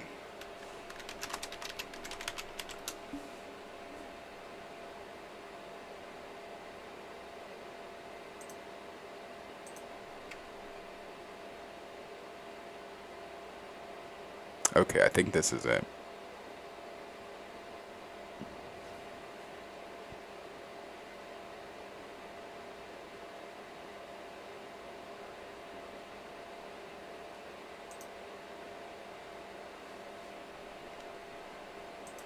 I'm sorry. I want to make sure that I have this.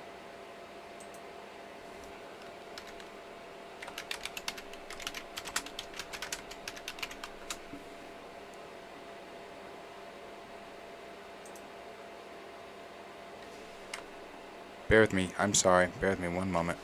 I'm going to get it up here.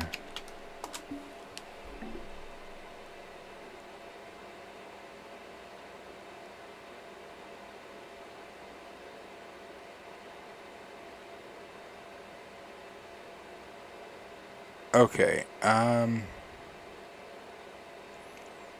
it's giving me not that. It's giving me a synopsis. Why is it giving me a fucking synopsis? I'll read you guys what the synopsis says, but where's the entire leak?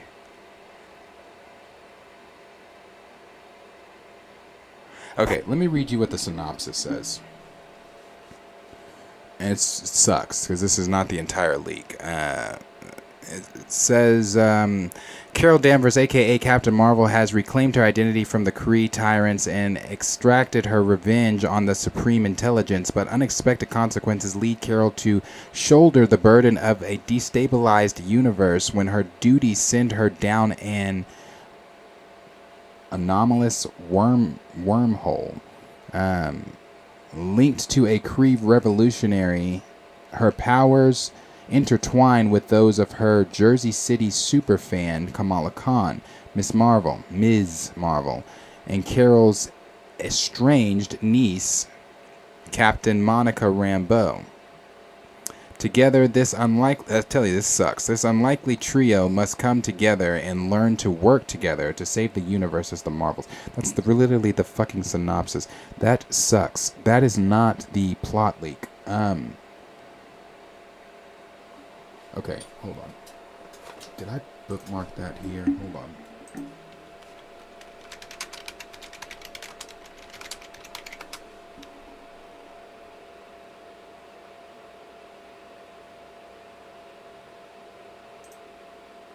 I think I found it.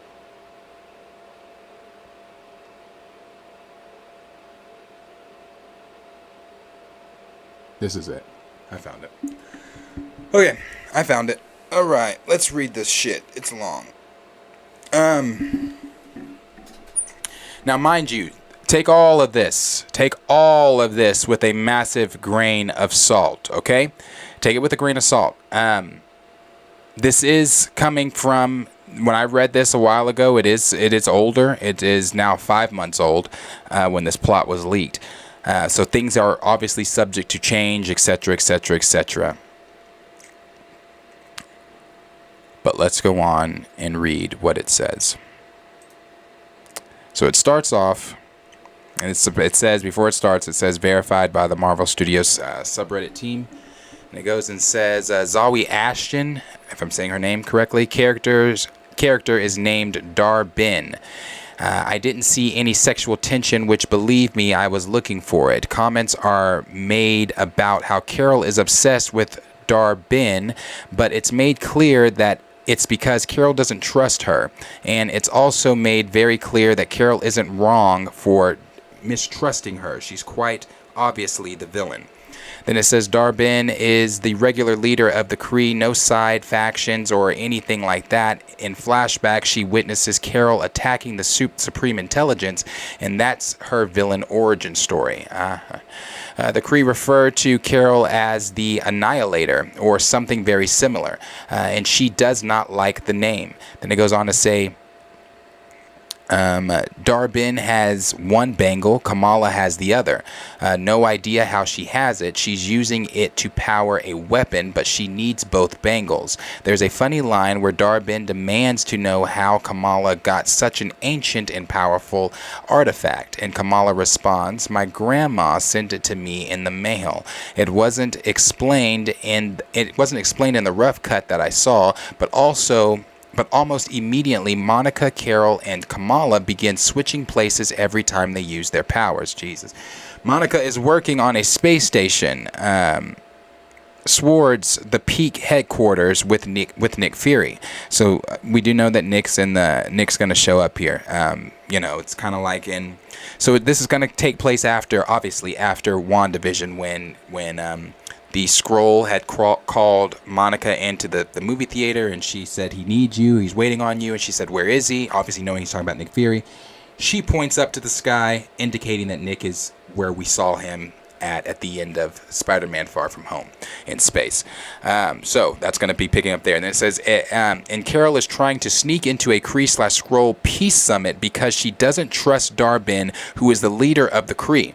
So Carol starts fighting Kree soldiers and then begins switching with Kamala and Monica. And the Kree soldiers start switching with her. So at one point, Carol is on the peak with Fury, while Kamala is at the peace summit, and Monica is fighting Kree soldiers in the Khan living room, while the Khan family tries to hit them with brooms / fight them / runs around screaming. Very fun sequence. At the end, everyone, Fury included, end up in the Khan's living room except Kamala. The ending scene in the Ms. Marvel show is a direct shot from the Marvel. So, again, now I've read this before, so I kind of know some of the things that is already being said in here. So that last scene that we saw of Kamala leaving her bedroom, and it was Carol in Kamala's bedroom, that scene is happening while the Marvel's film is going on. So the Marvel's film is happening while that last scene of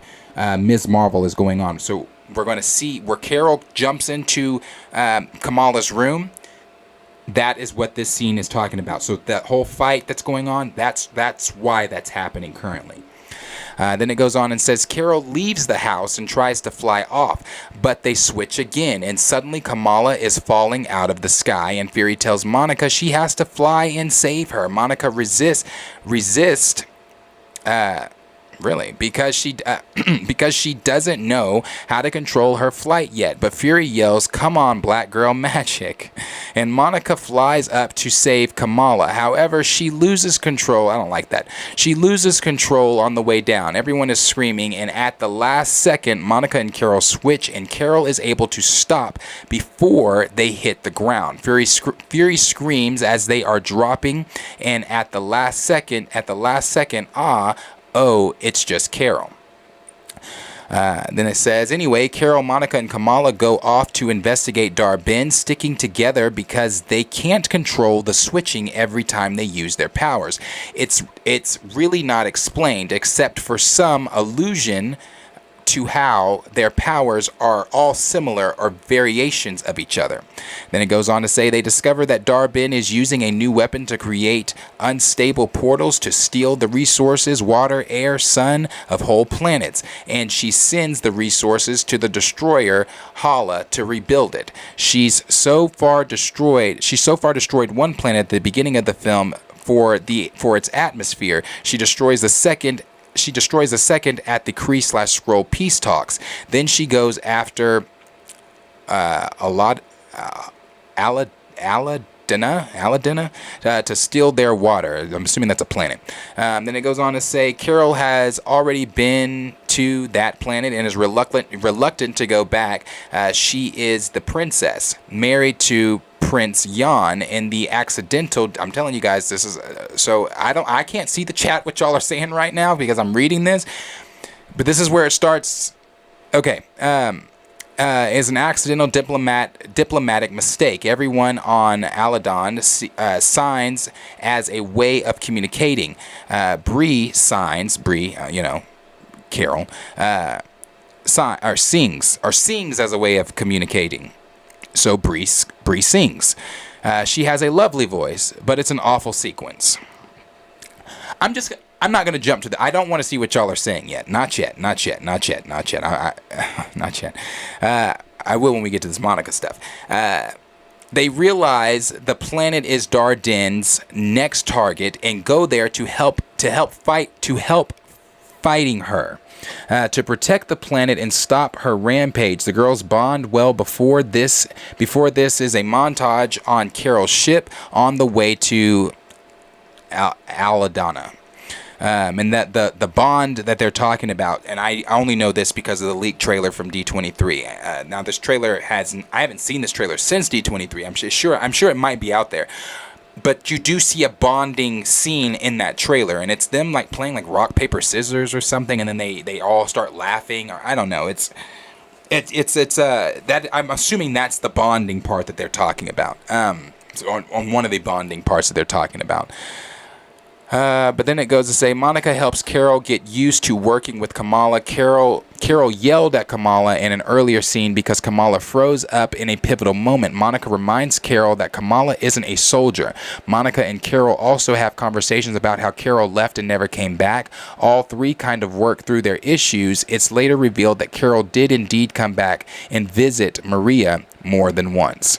Then it goes on to say Prince Jan doesn't have a crush on Carol. He and Carol are married, but Carol and Prince Jan seem to have a very problematic friendship and mutual respect. Nonetheless, Carol is very embarrassed about it and reluctant to visit Aldana. It's played like she didn't understand the custom and accidentally got diplomatically married to the prince at some point in the past. The citizens of the planet worship her as their princess. Prince Jan himself is cool though, and isn't played as a goofy trope.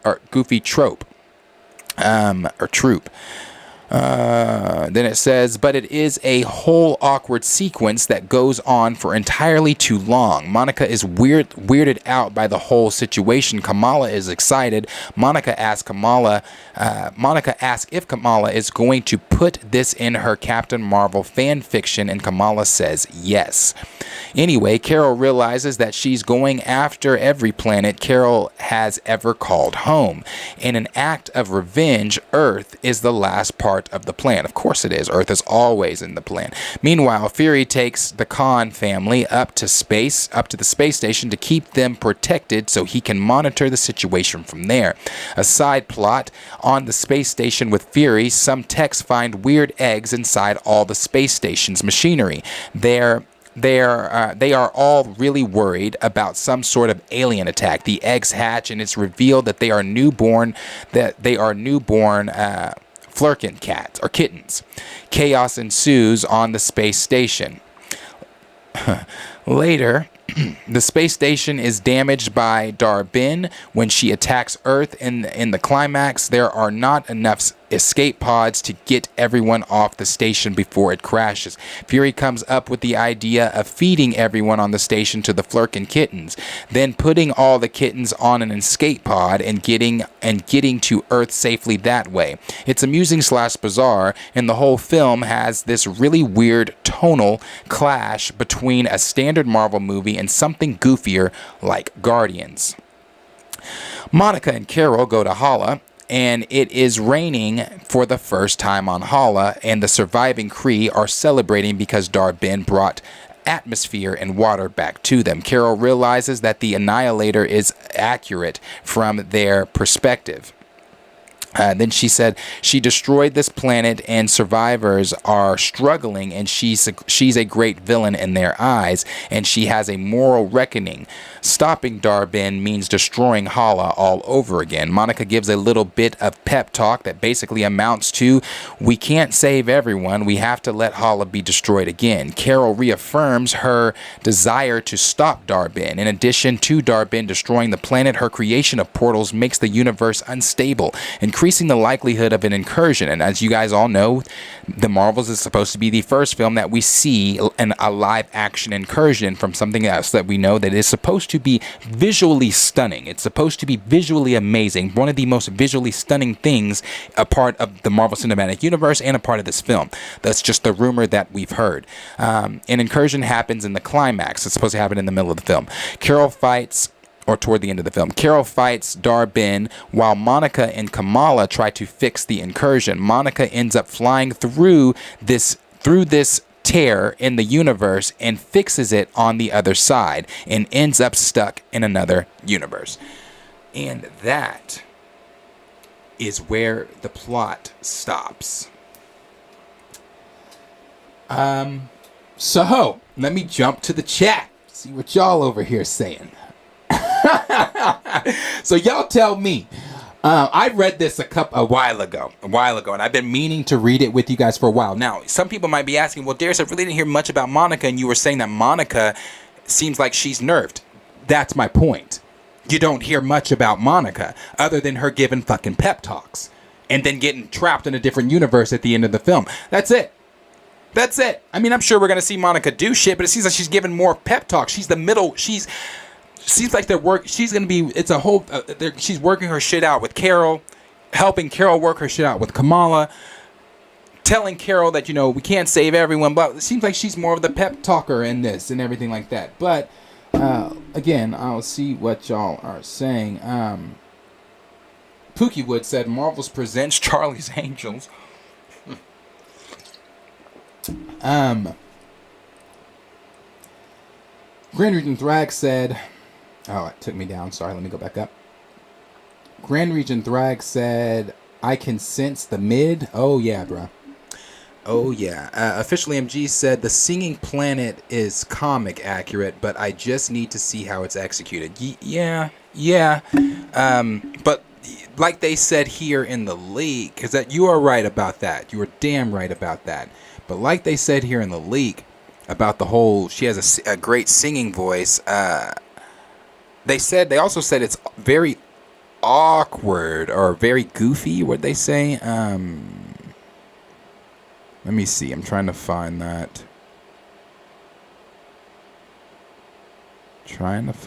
Damn. What paragraph was that in? I don't remember, but I can't find it. But oh, here it is. Oh, yeah, they said she has a lovely voice, but it's an awful sequence. We'll have, like you said, we'll have to see how it's executed. K-Pack said, God, this sounds horrible. Rhymes is laughing. D-Stizzle questioning things. Gray putting emojis with no mouths. Xavier's perplexed. Gray said, what the fuck? Rhymes said, y'all need to stop. Got me choking over here. D-Stizzle said, more flirkins equals epic fail. Xavier said, the more I hear, the less I want to see it. C. Jeezy said, yikes, more flirkin jokes. Rhymes said they're hoping the flirkins will save the movie. D-Stizzle with more perplexed emojis. K-Pack said they got flop written all over it. God, this sounds horrible. D-Stizzle said no mas. Gray said that's what was missing from the first Captain Marvel film. More mother flirkins. SMH, I'm sick of all these motherfucking flirkins on this motherfucking plane. D-Stizzle said, I've been saying she's going to be third tier in this film. I've been saying it too. I'm telling you, it's nerfed. Gray said, officially MG said movie going through reshoots. Yes, they are. That is true. The movie is going through reshoots within the next month. So let's see how much of this makes it into the movie, if any at all. And that's why I said before I read it, minded everybody, this was 5 months ago that this leak hit. This was 5 months ago. So they probably have reworked things. They probably have tried to go in and course correct things, because if you want me to be real with you, this movie has phase 4 fluids leaking all over it. This seems like it's a movie that could have been introduced in Phase 4 that would have fit on par with Phase 4. Just from the style, the writing, the goofiness, the this, the that, blah, blah, blah. But maybe, like Officially MG said, they are doing reshoots. That is very true. So we could be seeing course corrections. We could be seeing things scrapped, taken out, that's like, oh, this was stupid. Why did we write this in 5 months ago? We could be seeing changes. Rhyme said, Monica pep talk Rambo. Boy, that's all she's doing is she's giving those pep talks and getting lost in another universe. And we're not going to see her probably again until Kang Dynasty or Secret Wars. But hey, she's there. There she is. Sir Yuri G said, you know what's sad? I know we are supposed to take this with a grain of salt, but Marvel's security when it comes to scripts are horrible. So this all might be true. Keita's over here just as perplexed, scratching her head. Dre Light said, you need to read the Invincible comic, best decision you'll ever make. Yeah, bro, I know, I'm going to. They're just fucking encyclopedias, but I'm going to. D Stizzle said, sounds straight up terrible. Not terrible, but terrible. Sir Yuri G said, this sounds like a phase. Yes, bro. Yes, it's a phase 4 movie. That's what it sounds like. Network said it sounds horrible. Ant-Man 1981 said, I honestly don't know what to say about the Marvel's plot, but it feels like Monica isn't going to be treated too good. I've been telling y'all. That's why yes. D Sizzle said, phase 4 leftover storylines. That's what it feels like. That's what it feels like, but you know, I'm glad we got to read it because and thank you, Liam, for bringing that up because the reason I haven't read it is because I forget about it. I forget about it because it's just like, okay, you know, hopefully something better comes out, but yeah, I just forget about it. So if Liam would have never brought that shit up, we wouldn't have read that today. But yeah, so that's it, guys. That's and again, mind you, it's 5 months old. It's 5 months old. Things are subject to change. Right now, they're still doing reshoots for Quantumania. It's small reshoots, but they're doing reshoots. So things are always subject to change over at Marvel, especially once this thing hits a test screening, and if audiences' reactions are like, if audience reactions are like, that's some bullshit. Things are going to get reworked more. When does the Marvels come out? When does this? I forget it. I know it's this year. But what is the date on that? Because you remember, it is still on one of my most anticipated lists, believe it or not. And it's on there for Monica. I understand, you know, the things I'm reading about Monica. It's not sounding that great, but hopefully with reshoots, with reworking, hopefully Monica's done justice. July 28th, 2023 is when it's supposed to be coming out. And I want to know who what's his name is playing. I'm about to butcher his name, so please forgive me. But he's the Asian actor. He's 34 years old. His name is Park Seo Joon. I know I'm not pronouncing that correctly. But he's South Korean, and he played in Parasite, played in Dun Fury, The Beauty Inside, and now he's going to play in the Marvel. So I'm wondering if he's going to be a Marvel. Is he supposed to be playing a Marvel, or who is he playing? Because I remember they were making him being a part of the show such a really big deal. So I'm kind of curious as to where they're going with him there. Oh yeah, Cornelia said the husband or BF of Carol. He could be playing Prince Yan. Huh. Rhymes said they turned Monica into a darn assistant. SMH, yeah. Cornelia said he'll be like an alien or a Kree. So Yuri G said, as a Monica fan, I'm disappointed. Yes, see, this is why every time I talked about the Marvels, and I would say, you know, you guys have heard me say, anytime Monica gets brought up, I always say, well, from what I've read, from what I've heard, it sounds like Monica's not going to get the best treatment. And you guys, it's not... The things that I read, it was never that I read anything that Monica was nerfed in her powers or abilities or anything. It was just simply that it's like she's just there. Like she's just there. She's just a part of the film. I mean, again, we have to wait to see when more leaks and things come out for it, but that's where it is right now. Chakra said... Just finished Kang's Only Myself Left to Conquer story. OMG. It's a good one. Or is that a good one? D Stizzle said, Monica is a top 3 OG black female hero next to Storm, Misty Knight. Bro, Monica is so fucking dope. Monica, again, Monica couldn't have been in, I mean, she could have been, but the Infinity War would have been done like that. With the Gauntlet's not doing shit for shit with Monica, who can literally absorb any type of energy, any type of light, any type of, you're not doing shit with Monica with no damn gauntlet. Thanos who? Cornelia said, still Monica is going to need her own movie. Yes, she is. Could be because Tiana Paris is pregnant. Could be. It could be. Rhyme said, that's sad, man. Homegirl's fire. Yes, she is. Gray said, they need to put some respect on Monica motherfucking name. Gay Pack said, we need a real Captain Marvel, not Danvers. Bring in Rick Jones and Marlowe along with the real Supreme Intelligence.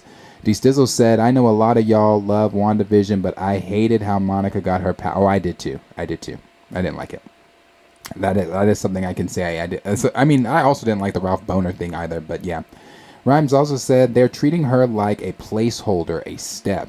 Feels that way. Chakra also said, at this point, I don't trust the MCU with powerful black characters. I don't trust the MCU with black characters at all.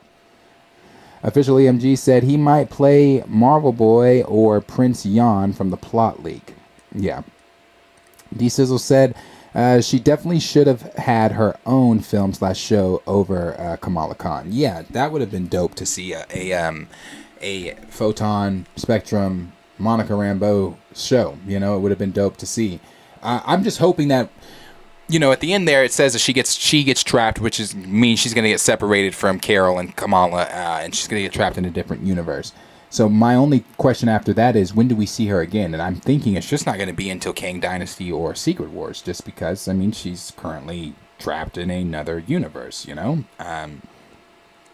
Yeah, we'll have to see how that happens. Like, when are we going to see Monica again? You know, and when, I hope, again, if you're going to make Monica disappear until Kang Dynasty or Secret Wars in 2025, I don't really know that for sure, but I'm just assuming if you're going to make her disappear because she's in a different universe, I would like to see her really portrayed well in this movie. I would like to see her be powerful in this movie, like, you know, so that, you know, I don't know. This is why I felt the way that I felt every time Monica has been brought up. This is why I have felt the way that I have felt. Cornelius also said, Jesus be a fence around the black characters, all around them every day. Cornelia said, especially keep Nate Moore away. Rhyme said, same here. I hated that show. I hated that she got her powers from Wanda. It felt a tad dark. I was trying hard not to be biased, but my spidey senses was tingling. Yeah, bro. Yeah, guys, that's what's going on with Monica. And that's what's going on in the Marvels. As of now. So take all, I know, like Sir Yuri G said, I know he said, I know we're supposed to take this with a grain of salt, but no, really, take this all with a massive grain of salt. Things are subject to change. I hope things do change. I hope that this isn't set in stone. I hope that they are, you know, really over there trying to rework things, trying to course correct, trying to get away from that Phase 4 shadow, because I'm telling you, when I read this plot leak the first time, it just felt like a film that could have easily fit into their weirdly placed Phase 4. Like, this fits the vein of what the tone of Phase 4. I don't feel like this can be a Phase 5 film. That current plot, I don't feel like. Let me rephrase that. Let me retract that. This current plot cannot be a Phase 5 film. This does not need to be the tone, a movie that that has this tone in Phase 5, because Quantumania is supposed to set the tone for Phase 5.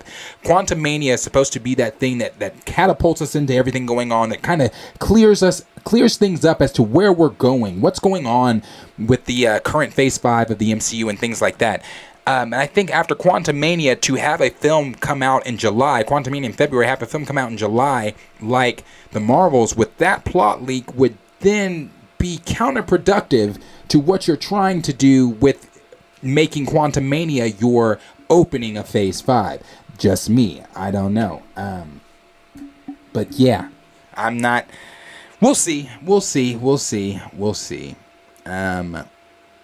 Gray said, every time the MCU nerfs black characters, they start playing another one bites the dust in the writer's room. Draylight said, how much do you think the Marvels will make? I'm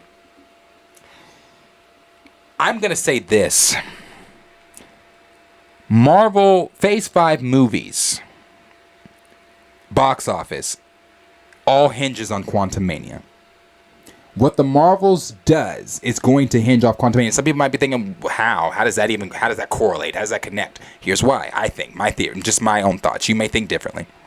I think it all hinges on Quantumania because this is the first film with the next big bad. Now, I've talked about that before, what we need to see with Kang, how Kang needs to be fleshed out, how Kang needs to be terrifying, menacing, etc., X, Y, and Z.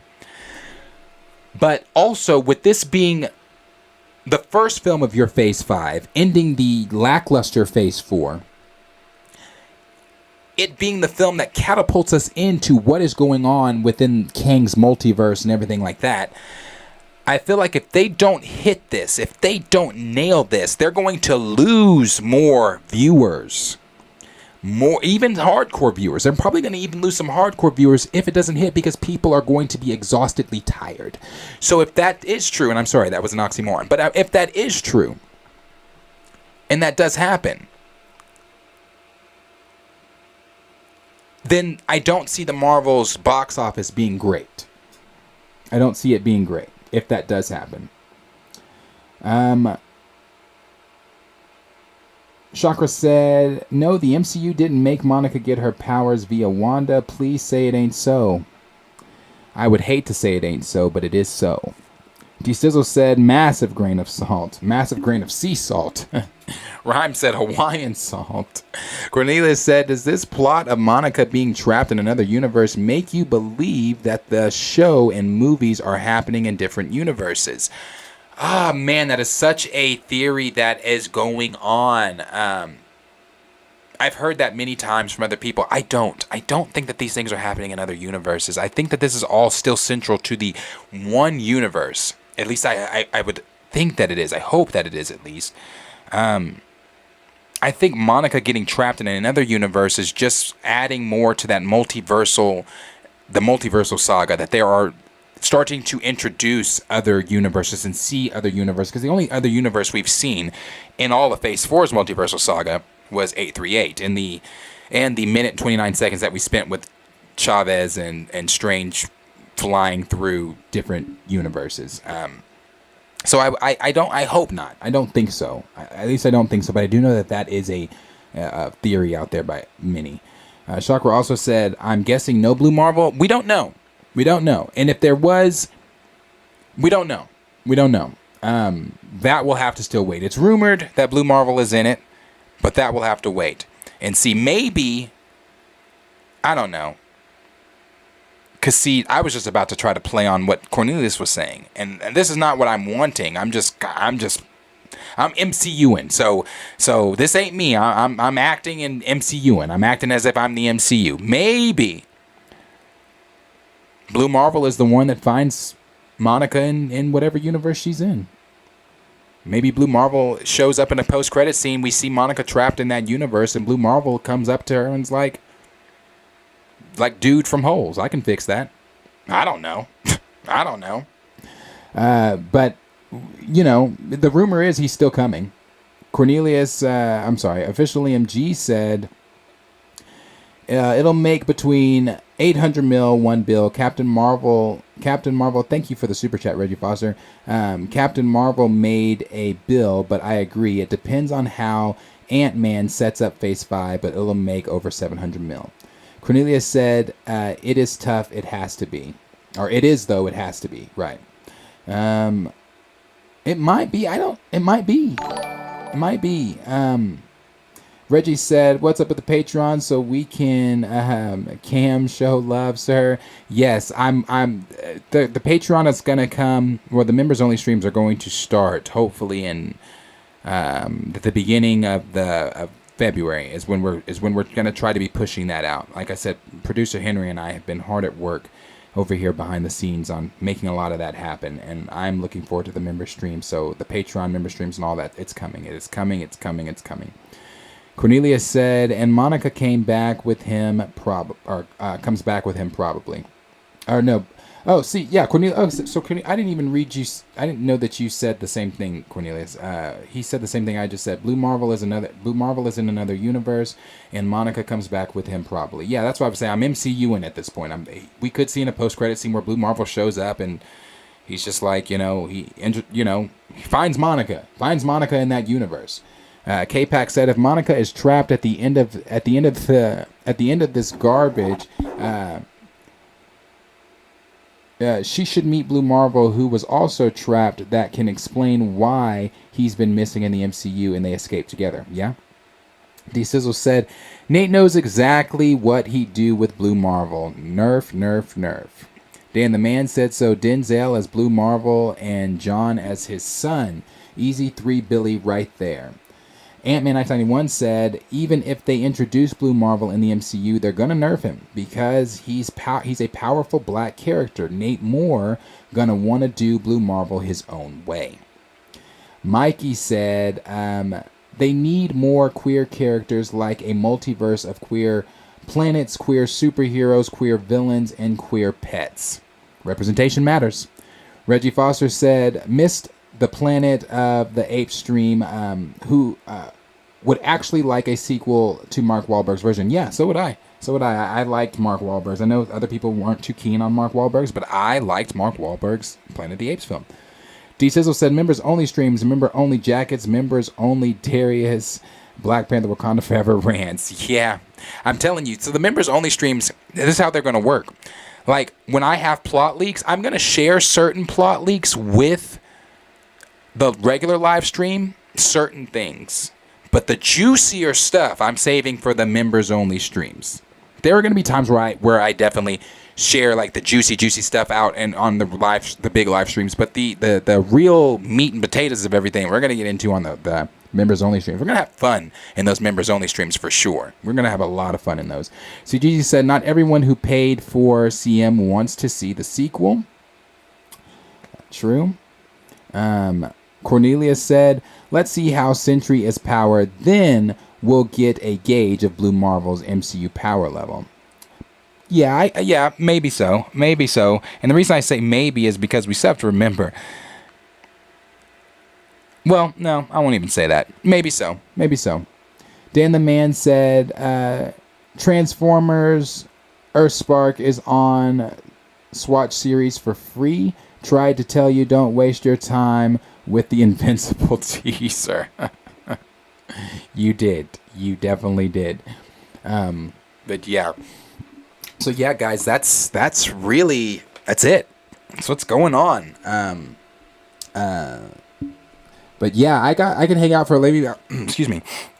I can hang out for maybe about 10 more minutes. But then I do have some things I've got to get done. Like I said, I'm still working on my back door because T'Challa destroyed it. And I've got to get that done.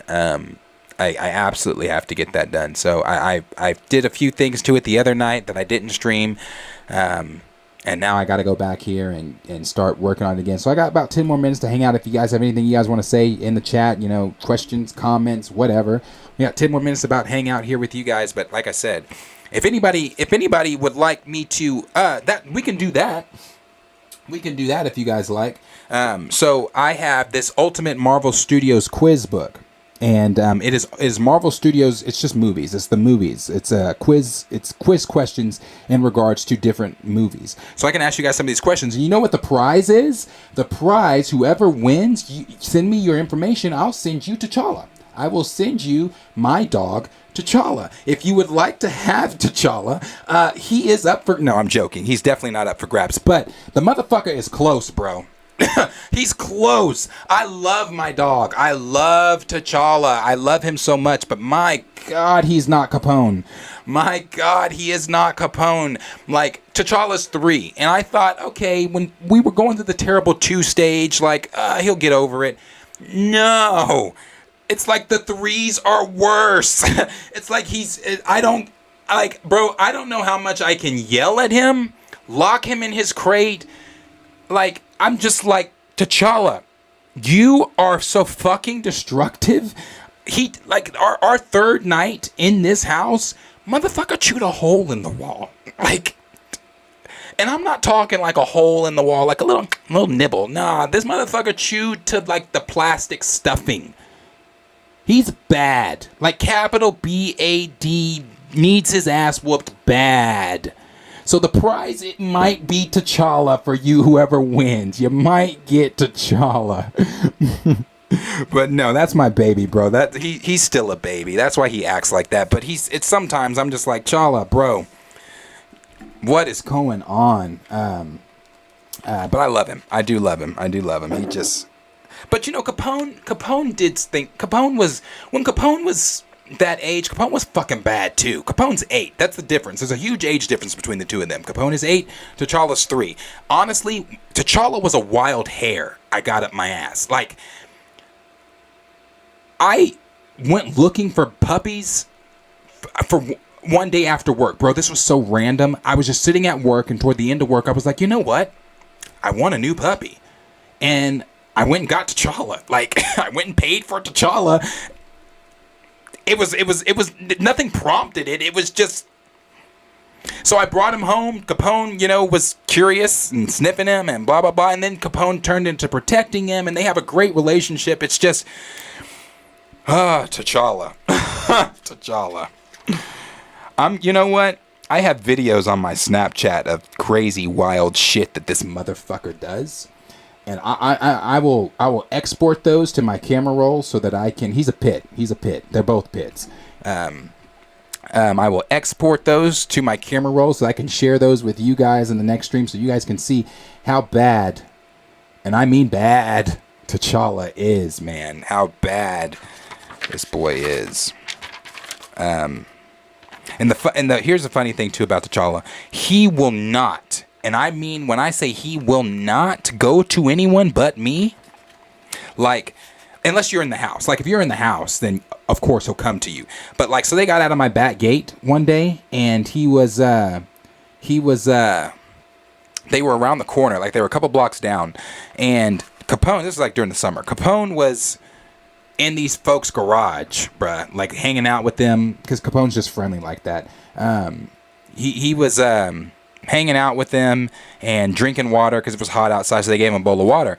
And so I pull up, and I was like, they were like, is this your dog? And I was like, yes, thank you. My guy's like, where's the other one? I was like, did he not come? Where is he? I don't see him. They're like, oh, is that him under the tree? He won't come to us. He's just staring at us, and every time we get close, he runs away and growls. And I'm like, yeah, that's him. He gets weird when I'm not around like that. But that I will tell you that T'Challa is loyal. He is a loyal... I mean, both of them are loyal. T'Challa is very loyal.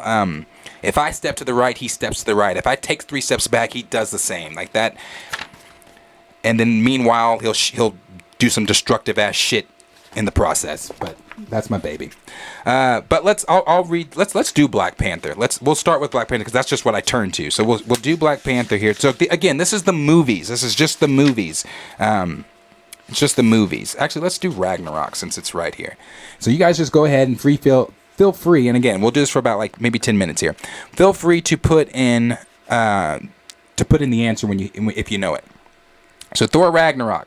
Where does Hulk eventually land after we see him aboard the Quinjet disappearing over the horizon in Captain America: Civil War? That's an easy fucking question. What the fuck? If you don't know that, it's multiple choice. I'm not giving the multiple choice answers. We know where he lands. I thought this was hard. Maybe it's going to get harder. We'll see. Sakaar. Correct. Sir Yuri G and Ant-Man. It's correct, Mikey. Correct, Gray. Correct, Chill. Dougie said he couldn't think of the name. Let's see. What role does Hela assign to Scourge, a role she once carried out for Odin? I'm not going to give the... multiple choice on that either, because that I think should be pretty easy. Right, Dougie Fresh, Executioner, Ant-Man 1991, Executioner, correct. In which country on Earth do Thor and Loki find their dying father?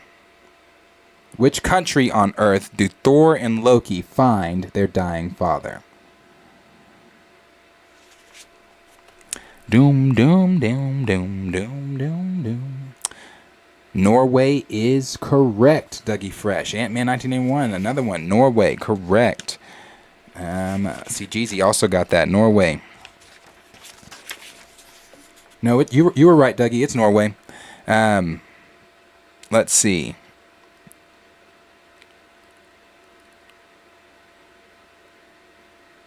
Number 10, another question says, the hammer pulled you off. Who asked this? The Grand Master, Korg, or Loki? The hammer pulled you off. Who asked that question? Damn, they got Moon Knight in here?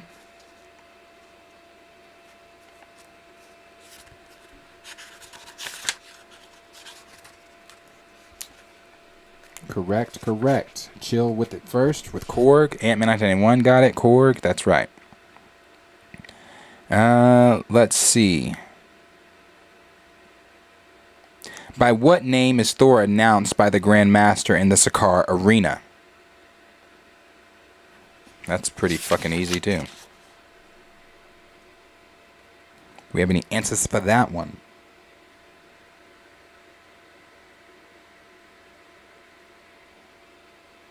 Nobody yet?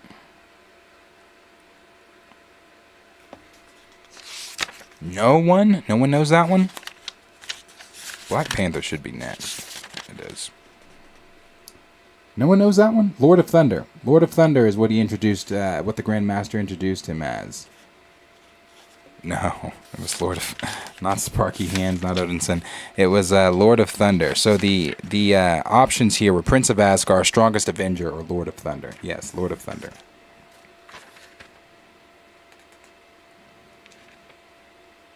I have purged this. You don't like Ragnarok? Ragnarok is one of my top 5 Marvel movies. I love Ragnarok. All right, Black Panther fans, let's see what y'all know. What did Ulysses Claw replace his left arm with? A metal claw, a sonic cannon, several knives.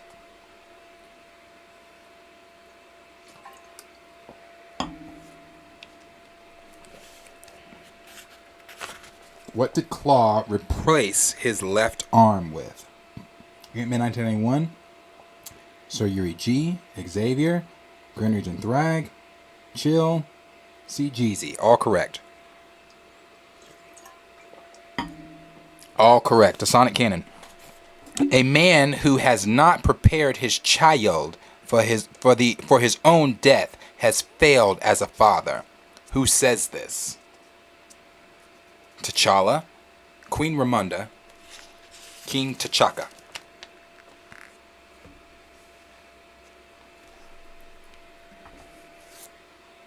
T'Chaka is correct. Sir Yuri G, Grand Regent Thrag, Dougie, Chill, Gray, Ant-Man, all correct.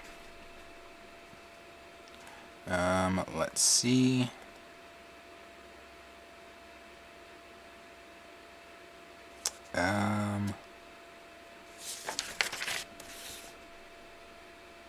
Let's see.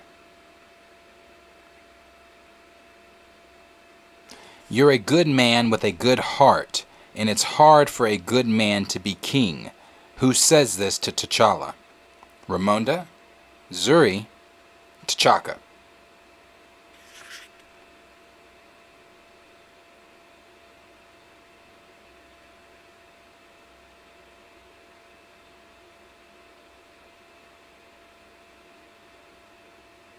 All correct.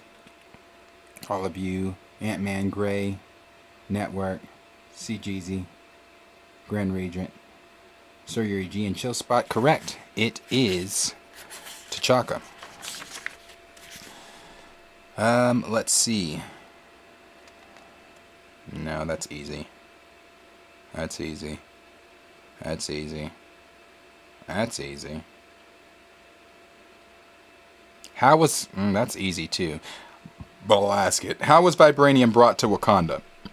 Meteorite landed there. Prehistoric people carried it there. It grew from the Earth's core.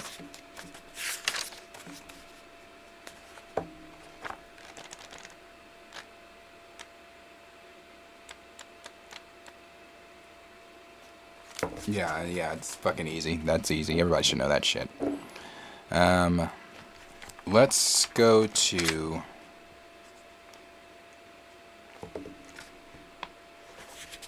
the first Avengers film. What does Hulk call Loki after smashing him all over the floor? After Hulk grabs Loki and slams him multiple times into Avengers Tower, what does he call him? Correct. Dougie, Ant-Man, Surya G, Grim Reaper, Thrag, Xavier, Gray, Chill, Puny God. Correct. Let's see. Loki says, I have an army. To which Tony replies,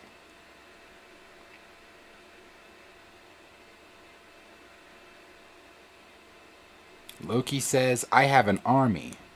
To which Tony comes back with, Dougie Fresh got it. We have a Hulk. Ant-Man, Sir Yuri G, Grenage and Thrag, Chill, all got it again.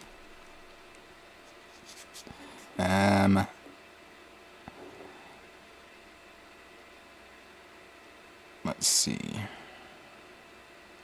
I'm bringing the party to you. What is Tony Stark talking about? His new Iron Man suit, the Chitauri, an angry Hulk.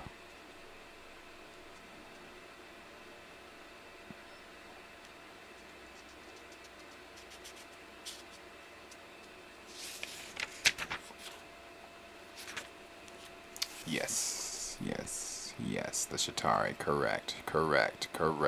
B.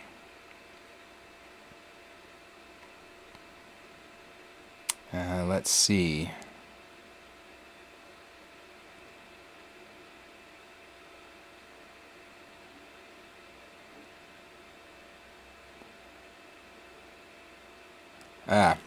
Doth mother know you weareth her drapes? Who was Tony talking to? I miss Tony, bro. Who was Tony talking to? When he said, doth mother know you're wearing her drapes? Ant-Man got it. Yeah. Yes. No, Grand Reacher Thag, he was talking to Thor when they were all in the, when it was him, Thor, and Cap. Yeah. Yes, it was Thor. I miss Tony, man. Let's see. What is the Iron Legion? A group of opposing Tony Starks and his allies. A group made up of all of the armor designed by Tony Stark. A group of avid Tony Stark fans. What is the Iron Legion?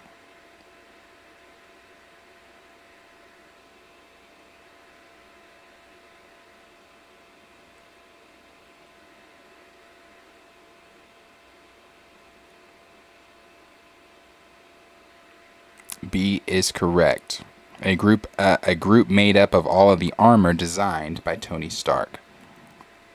Let's see. What new name is given to James Rhodey, alias War Machine?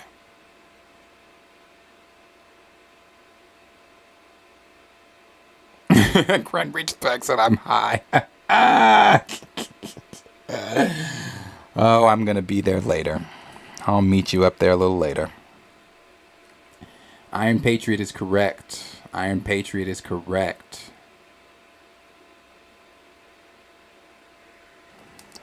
Let's see.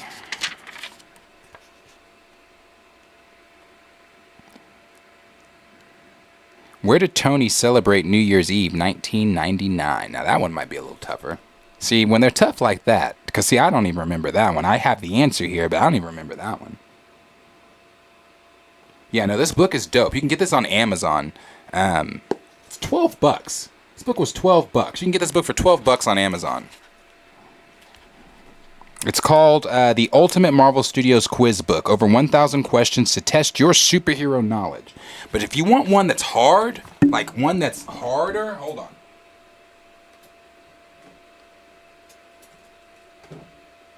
Oh, y'all, check this shit out. Tell me hold on. Tell me this isn't dope. Tell me this fucking Hank Pym. Oh, now, bro, if you're an action figure collector, then you know that this is from the original Marvel Legends Build-A-Figures. This is an original BAF. You can't get this motherfucker unless you pay a pretty penny for him, which I did for good reasons, because I need him to complete. Because see, back here in this area, I'm about to set my figures back up here and here. I'm about to set my figures back up, and I'm about to set my Avengers team up. The reason my Avengers team was never set up because I did not have Giant Man. I didn't have him, but now I fucking have him, and he looks so good, so good. I love that thing. He looks so good. Yeah, it's so dope. But look at this though too. You can look at the scale. You can see the to scale of him in a regular size figure. To scale, there's She-Hulk, and then there's him. So you can see the difference in how big. Now I don't know how many people like collect Marvel Legends figures or whatever, but they have a Galactus that's like, it's like $400 fucking dollars, but he's him. It's the Galactus and the Sentinels that are ginormous. Like, to scale, bro, Galactus can hold the Silver Surfer figure in his hand. Like, it's so dope. It's so fucking dope. Where the fuck I would put that, I don't know. But let me grab this book.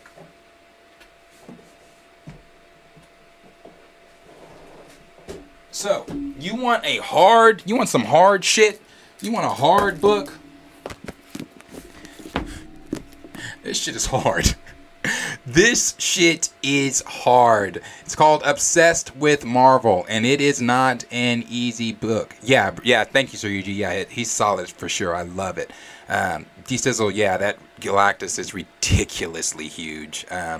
Sir Yuji said, I saw the Sentinel that is the size of a small child. Yeah, yeah, that's a good way to put it. The size of a small child, literally, quite literally the size of a small child. But this book is really tough, and like, this book is tough. Like, okay, let me see. Let me find something. Now, see, this isn't tough. Question 1048. Who is Kang's ancestor and namesake? Now, see, that's not tough. That's not tough. Now it's multiple choice. It gives you A, unknown, B, Victor Von Doom, which this might be tough because I don't know if that really truly ever been officially answered, but it's... Anyway, there's A, unknown, B, Victor Von Doom, C, Reed Richards, D, Nathaniel Richards, which is obviously his name. Yeah, I mean, yeah, Reed Richards, obviously, but it's like... That's like it's one of those weird things in the comics, man.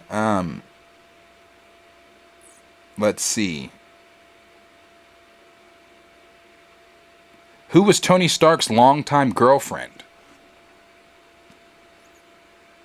Ling McPherson, Bethy Cabb, Marcy Pearson,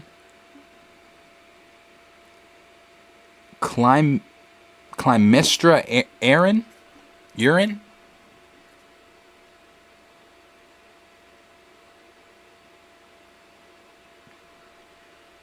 Oh, did you answer that last question?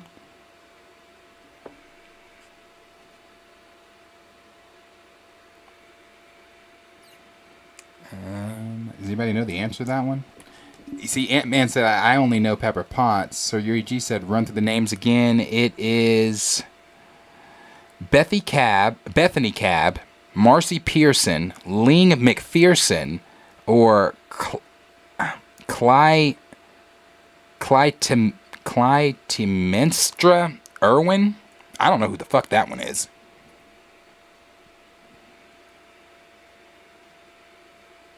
I'm not sure. Do you guys know the answer to that? Because I do not.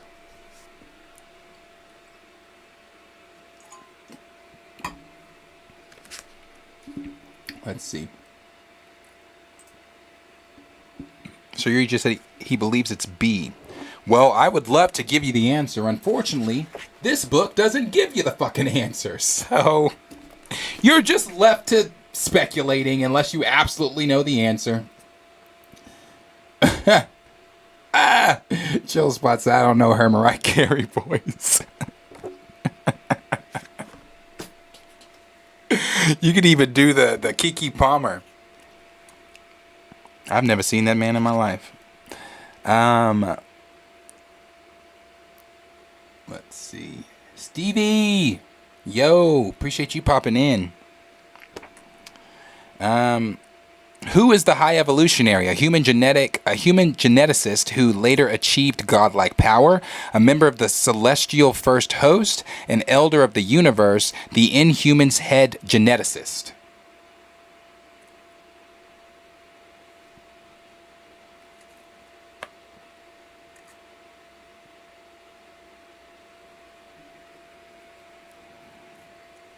See, Jeezy said A, human geneticist who later achieved godlike powers. So G said A. Gray said A. You three are correct. That's the right one there. It is A on this one. That's one I do. I know that one. I think I know this one too. Yeah, I know that one too. Yeah, like this one is easy. What is the destroyer in Thor? The partner of the executioner. What Thor is called when he has berserker madness. Another name for Surtur. Enchanted suit of nearly indestructible armor. I believe that's C. Another name for Surtur.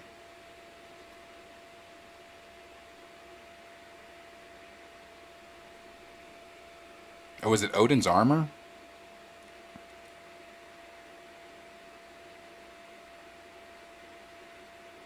So the enchanted suit of nearly indestructible armor? D?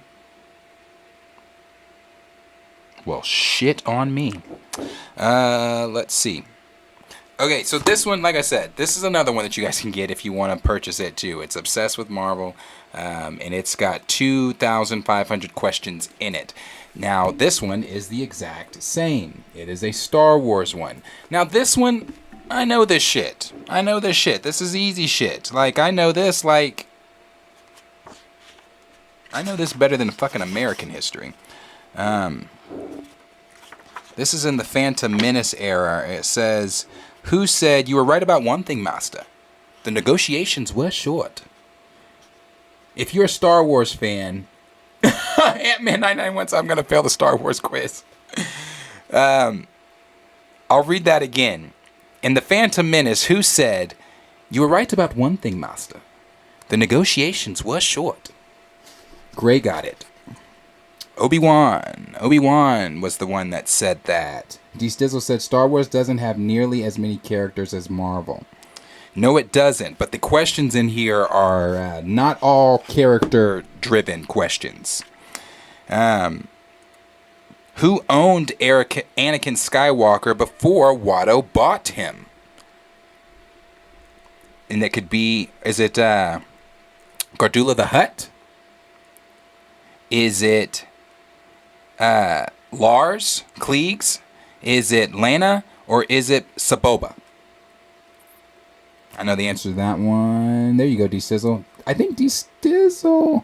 Is D-Sizzle one of my only, like, knowledgeable Star Wars heads in here? Okay, Xavier, you got it. Yeah, it's Gardula. It's Gardula that. On which planet did Padawan Obi-Wan Kenobi temporarily decide to leave Qui-Gon Jinn and the Jedi Order? Tatooine, Naboo, Coruscant, or Dan? On which planet did Obi-Wan Kenobi temporarily decide to leave Qui-Gon Jinn in the Jedi Order? Who was Glup Shido? Glup Shido is not a real character. It's just a.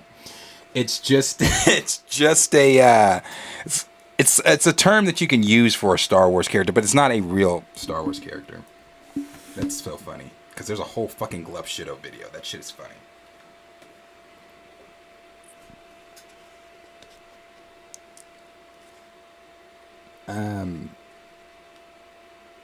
It is No, it was, I believe it was Naboo.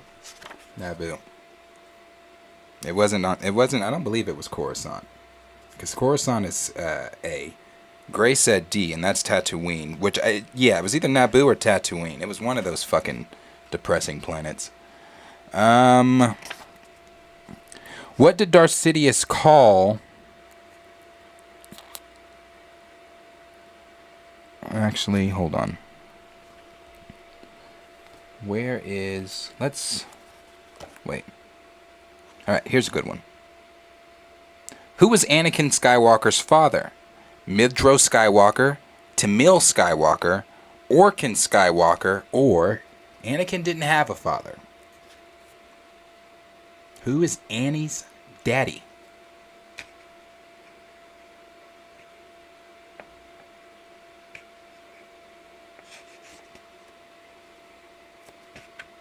D.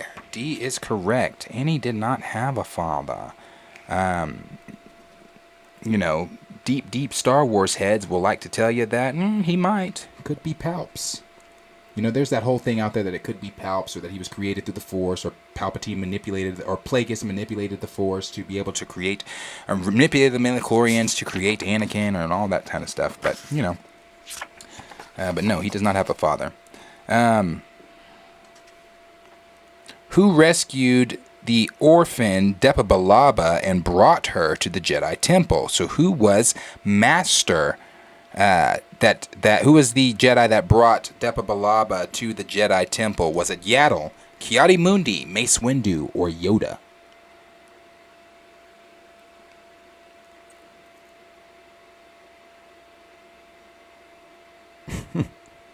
Grace said me just ain't telling. I believe on this one, I believe it was I'm going in between Yaddle and Ki-Adi. But I want to say it was Ki-Adi. Was it Windu? No, you are so right, Stizzle. Windu did bring Depa to the Order. Yes, it was Master Windu. Now I've got to fact check that. But I believe that is correct.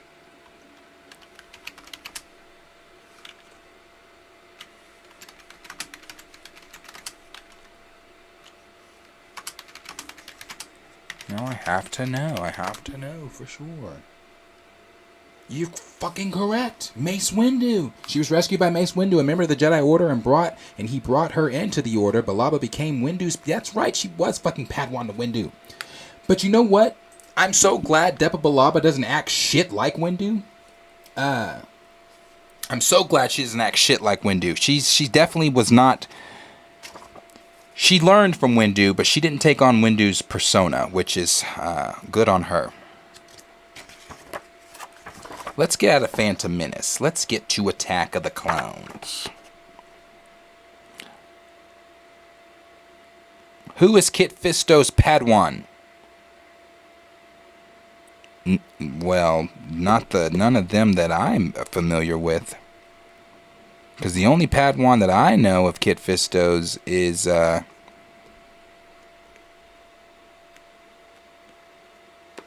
brother from Clone Wars. Forget his name. Nadar. Yes, thank you, Nier. Nadar. Nadar was his Padawan in Clone Wars. Nadar is not an option on here though, which is strange. Let's see.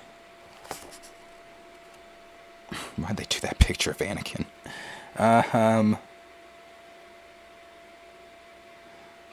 Let's see.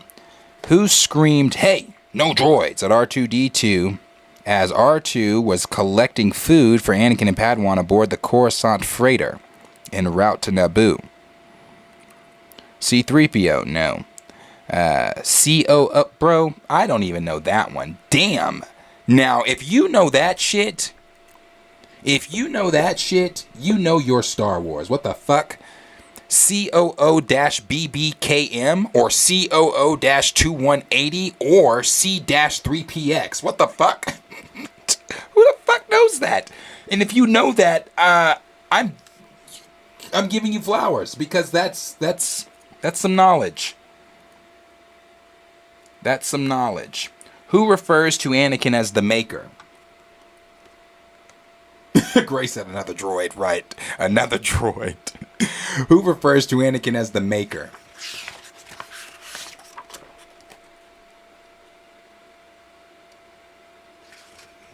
Damn, that is a tough question. What the fuck? What clone trooper rifle utilizes Tembian gas? What the fuck? I don't know. Holy shit, I don't know that. Yeah, C-3PO. C-3PO. What the...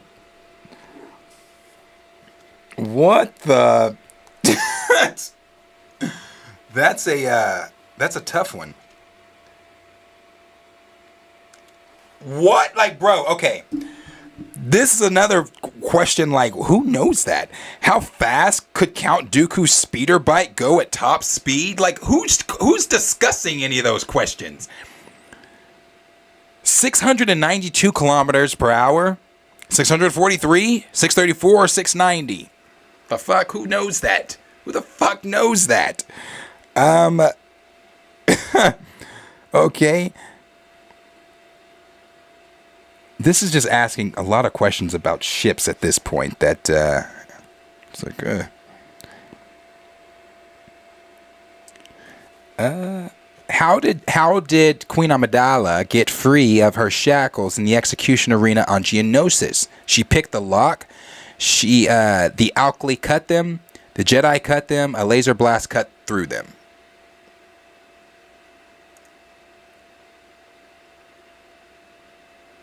There are, like, chill spot, there are Star Wars fans that know that, bro. And again, I'm giving you your fucking flowers. If you know questions like that in Star Wars, you know your shit. And I applaud you. Yes, A. A is correct. She picked the lock. Let's see. Let's get to some revenge. Here we are. What did General Grievous call Anakin Skywalker aboard the Invisible Hand?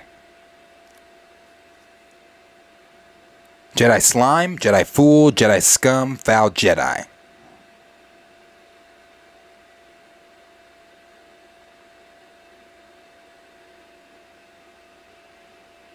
believe it was Jedi scum. He didn't say slime. He said Jedi scum. Yeah. You got it. Chill with C. Ant-Man got it with C. Yeah, I believe it was Jedi scum. Where was Count Dooku's hidden base in which he trained General Grievous? The Malevolent Cruiser, the Trenchant Cruiser, Geonosis, or the shit. Let's skip that. We're gonna skip that question. In which form of lightsaber combat, I know this one, was Mace Windu a master of?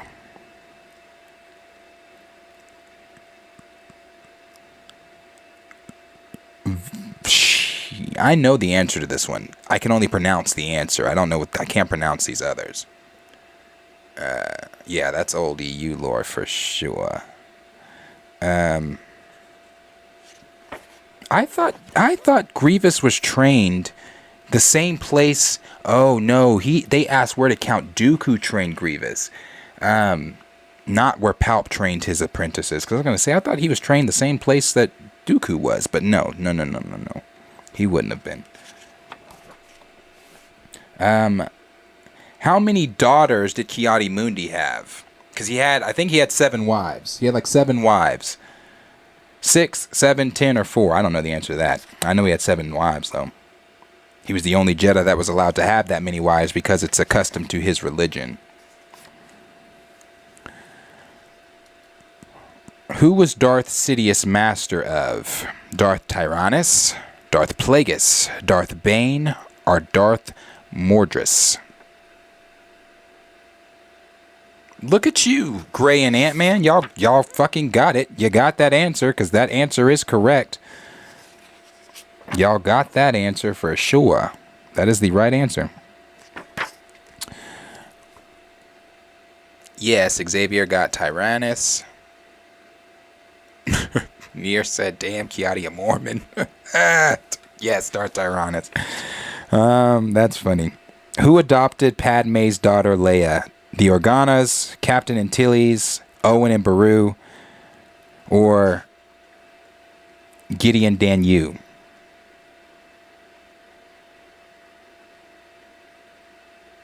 That one's pretty easy too. Yeah. Good job. The Organas. The Organas. The Organas. Like, who the fuck knows how tall Kiadi Mundi is? Like, what the fuck?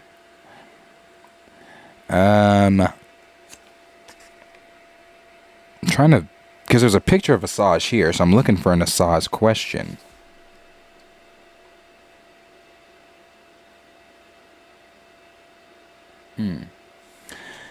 What was the name of Padme's decoy at the beginning of episode 2 when the ship blew up? Morty, Yai, Corday, or Rui?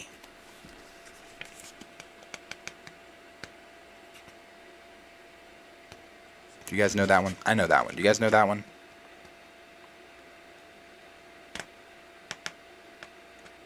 Yes, Xavier. Corday. Yes, D-Stizzle. It's Corday. She says her name as she's walking up to her.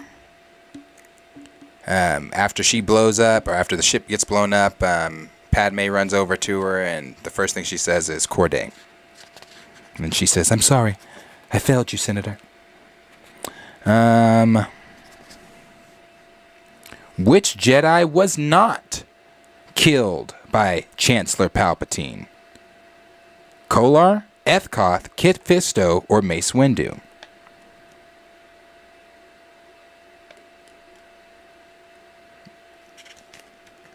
That one, that's going to be A. Because he wasn't even there. That was the Jedi, no, Mace died. I'm assuming they're going with Kolar because he wasn't there. Yeah, A, Kolar wasn't there. Mace was there, got electrocuted. Ethkoth died quick. Kit Fisto died quick.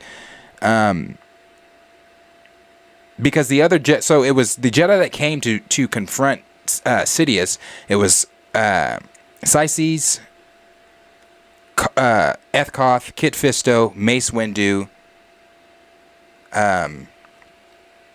Yeah, I think that's it. I think it was just Syces, Kit Fisto, Mace Windu, and Ethkoth. I think it was those four. That's true. We didn't see a body. He's cooked, but we didn't see a body. That is true. I'll do two more, and then I do have to bounce. Where did Emperor Palpatine find a massive Sith holocron he had in his secret chambers atop... Nigga, what? Now what? No, we're not going to do that one either. Are we in episode 4 now? No, we're still in episode 3. That question wasn't in episode 3. What did Yoda tell Anakin was the shadow of greed? Hatred, longing, jealousy, or anger?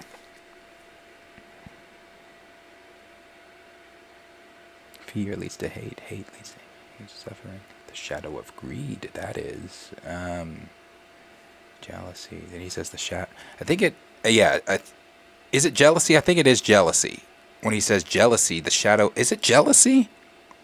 Damn, now I gotta fact check my shit again.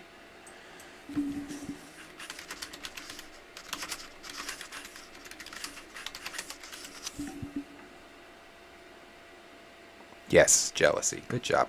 D-Stizzle, jealousy. Attachment leads to jealousy, the shadow of greed, that is. Anakin, what must I do? Master Yoda, train yourself to let go of everything you fear to lose. Yeah. Yeah. No, you got it. You got the right one, D-Stizzle. That was it. Okay, last question. Let's make it a Star Wars, or let's make it a episode 5 question. Let's go into episode 5.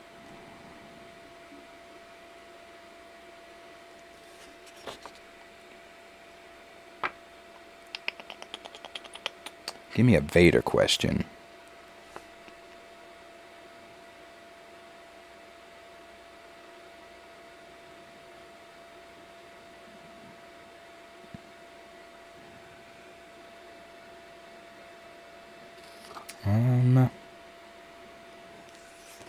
Trying.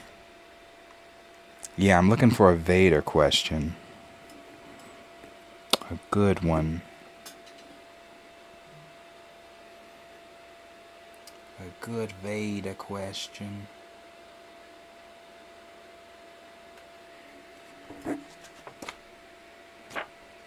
They got a Vader picture here, but this one's so easy. Like, I'm not doing this one. This one, what bounty hunter did Boba, I just said it. Which bounty hunter did Vader hire? Dengar, Zuckuss, Bosk, or Boba Fett? I mean, we know who he hired. No disintegrations. As you wish. What did Darth Vader tell Admiral Piet? I love that scene. What did Vader tell Admiral Piet that did not concern him?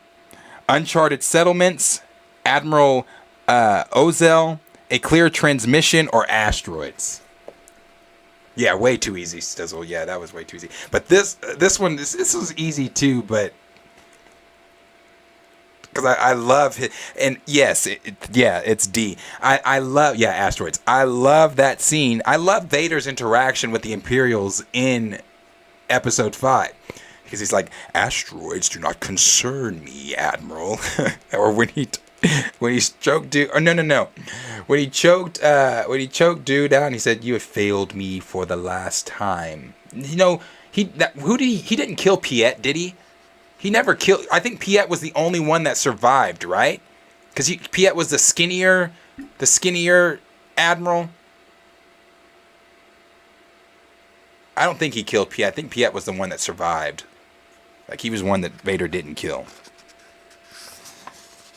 To whom did Darth Vader make a point to stressing no disintegrations? I just said that, but I mean, we know that one too. We know that one too.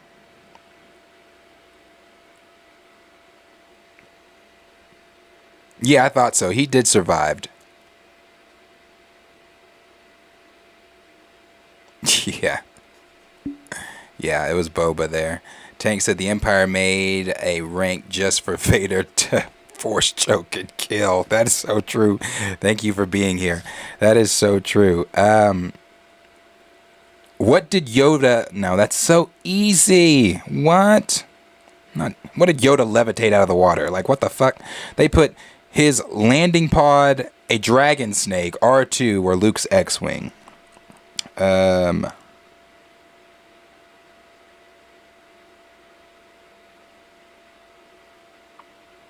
to find another Vader one. Trying to find some Vader shit.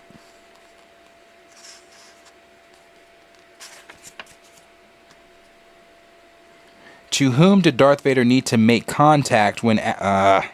we know that. That's an easy one too. I'll finish it though. To make contact when asked by Admiral Piet to move the Star Destroyer executor so they could send a clear transmission. Like, who was he trying to contact? They put Mara Jade. Mara Jade, A, black hole, B, Palpatine, C, or Shire Bree, D. Like, they put Mara Jade. That's a good one.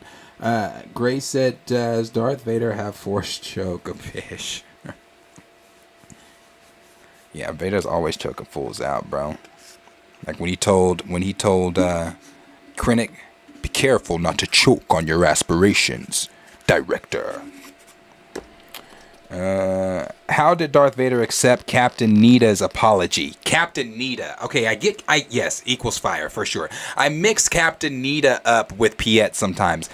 So, how did Darth Vader accept Captain Nita's apology? He increased his rank. He took him to dinner. He decreased his rank. He choked him. Choke mode for sure. He said, apology accepted, Captain Nita.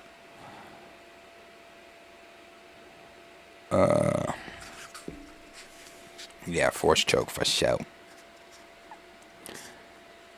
Who said you are beaten? Oh, damn, I kind of just said it like him, so.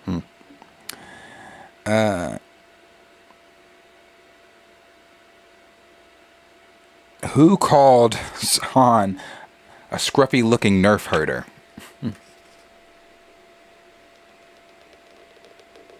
And this question, okay, so these two questions I will make the last. Who said he's as clumsy as he is stupid? Yeah, Leia said that last one that you guys just got. Leia did say that one. Scruffy-looking nerf herder. But who said he's as clumsy as he is stupid? Vader. On your left. Appreciate you being here, Tim. No, not Han to Chewie.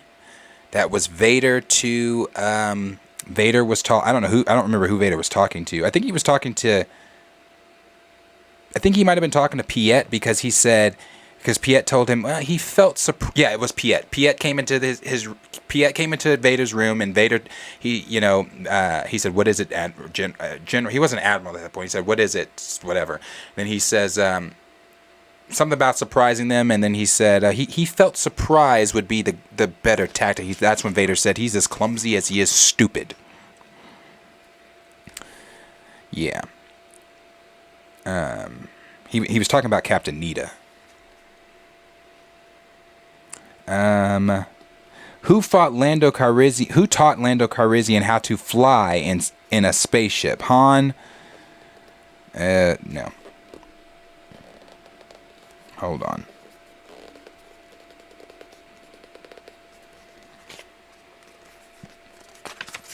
Last one.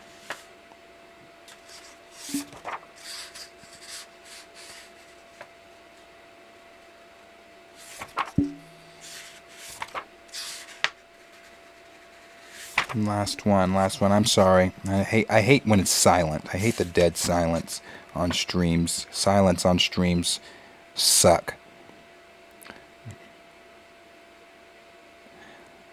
What did Obi-Wan think Luke Skywalker was? The future of the Jedi? Oh, our last hope, the galaxy's last chance, the key to freedom. I'm not making that the last question.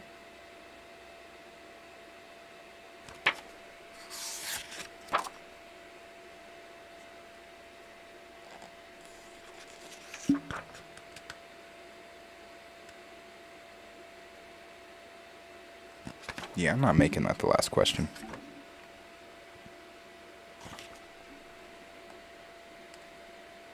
I'll make this the last question, though. Tank said, how many languages does C-3PO speak? Oh, shit. He was fluent in over 3 million forms of communication, I believe. Isn't it 3 million forms of communication? 6 million. 6 million. Over 6 million forms of communication. Thank you, D-Stizzle. Yes, 6 million forms of communication. What color are Trandoshan's eyes? Blue, green, orange, black. What color are Trandoshan's eyes?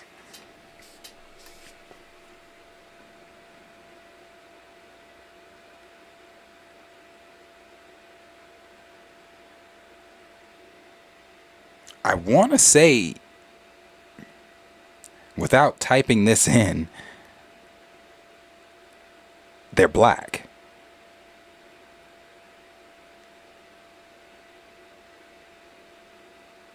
I think Trandoshan's eyes are black. Now I have to fucking check. I think they're black. Now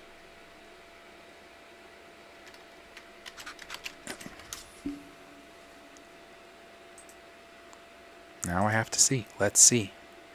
Trandoshan's eyes, are orange. Trandoshan's eyes are orange. Yeah, I'm looking at Bosk right now. His eyes are orange. Yeah. See, but they're black in this picture, so I want to say that I'm 50-50. Oh, but shit, they're orange in all these other pictures, so maybe I'm just wrong altogether. Because all these other Trandoshans, their eyes are orange too. So their eyes are orange. That's what I thought too. I thought they were black. No, they're orange. They're orange, yeah, they are orange. Trandoshan's eyes are orange.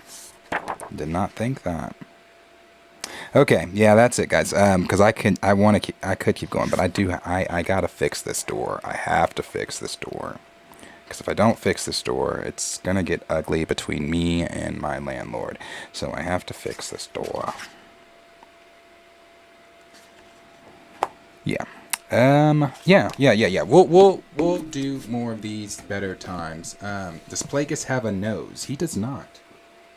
I mean, well, he has to breathe somehow. I assume he has a nose, but it's not a normal nose.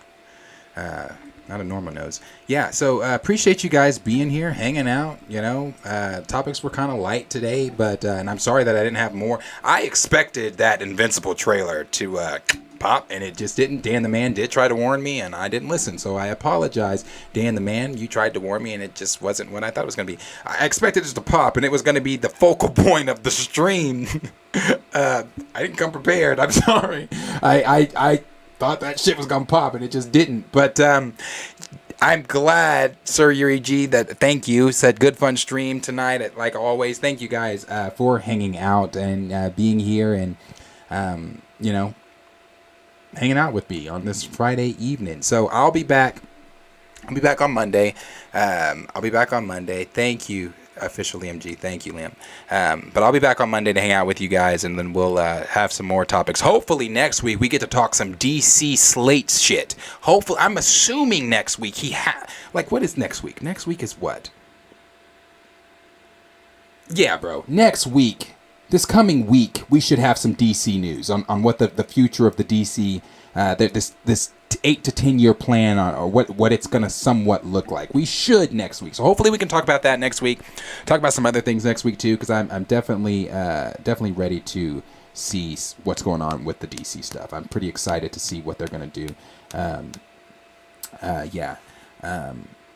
Yes, D Sizzle said Darth Plagueis better still be a Mun in Disney canon. He better definitely still be one. James better announce that damn slate. He better. Yes, bro. He's got to announce that. So, yeah, bro. Thank you guys all for hanging out with me. I'm going to go fix this door. And T'Challa's in there. I can hear him. Y'all can't hear him.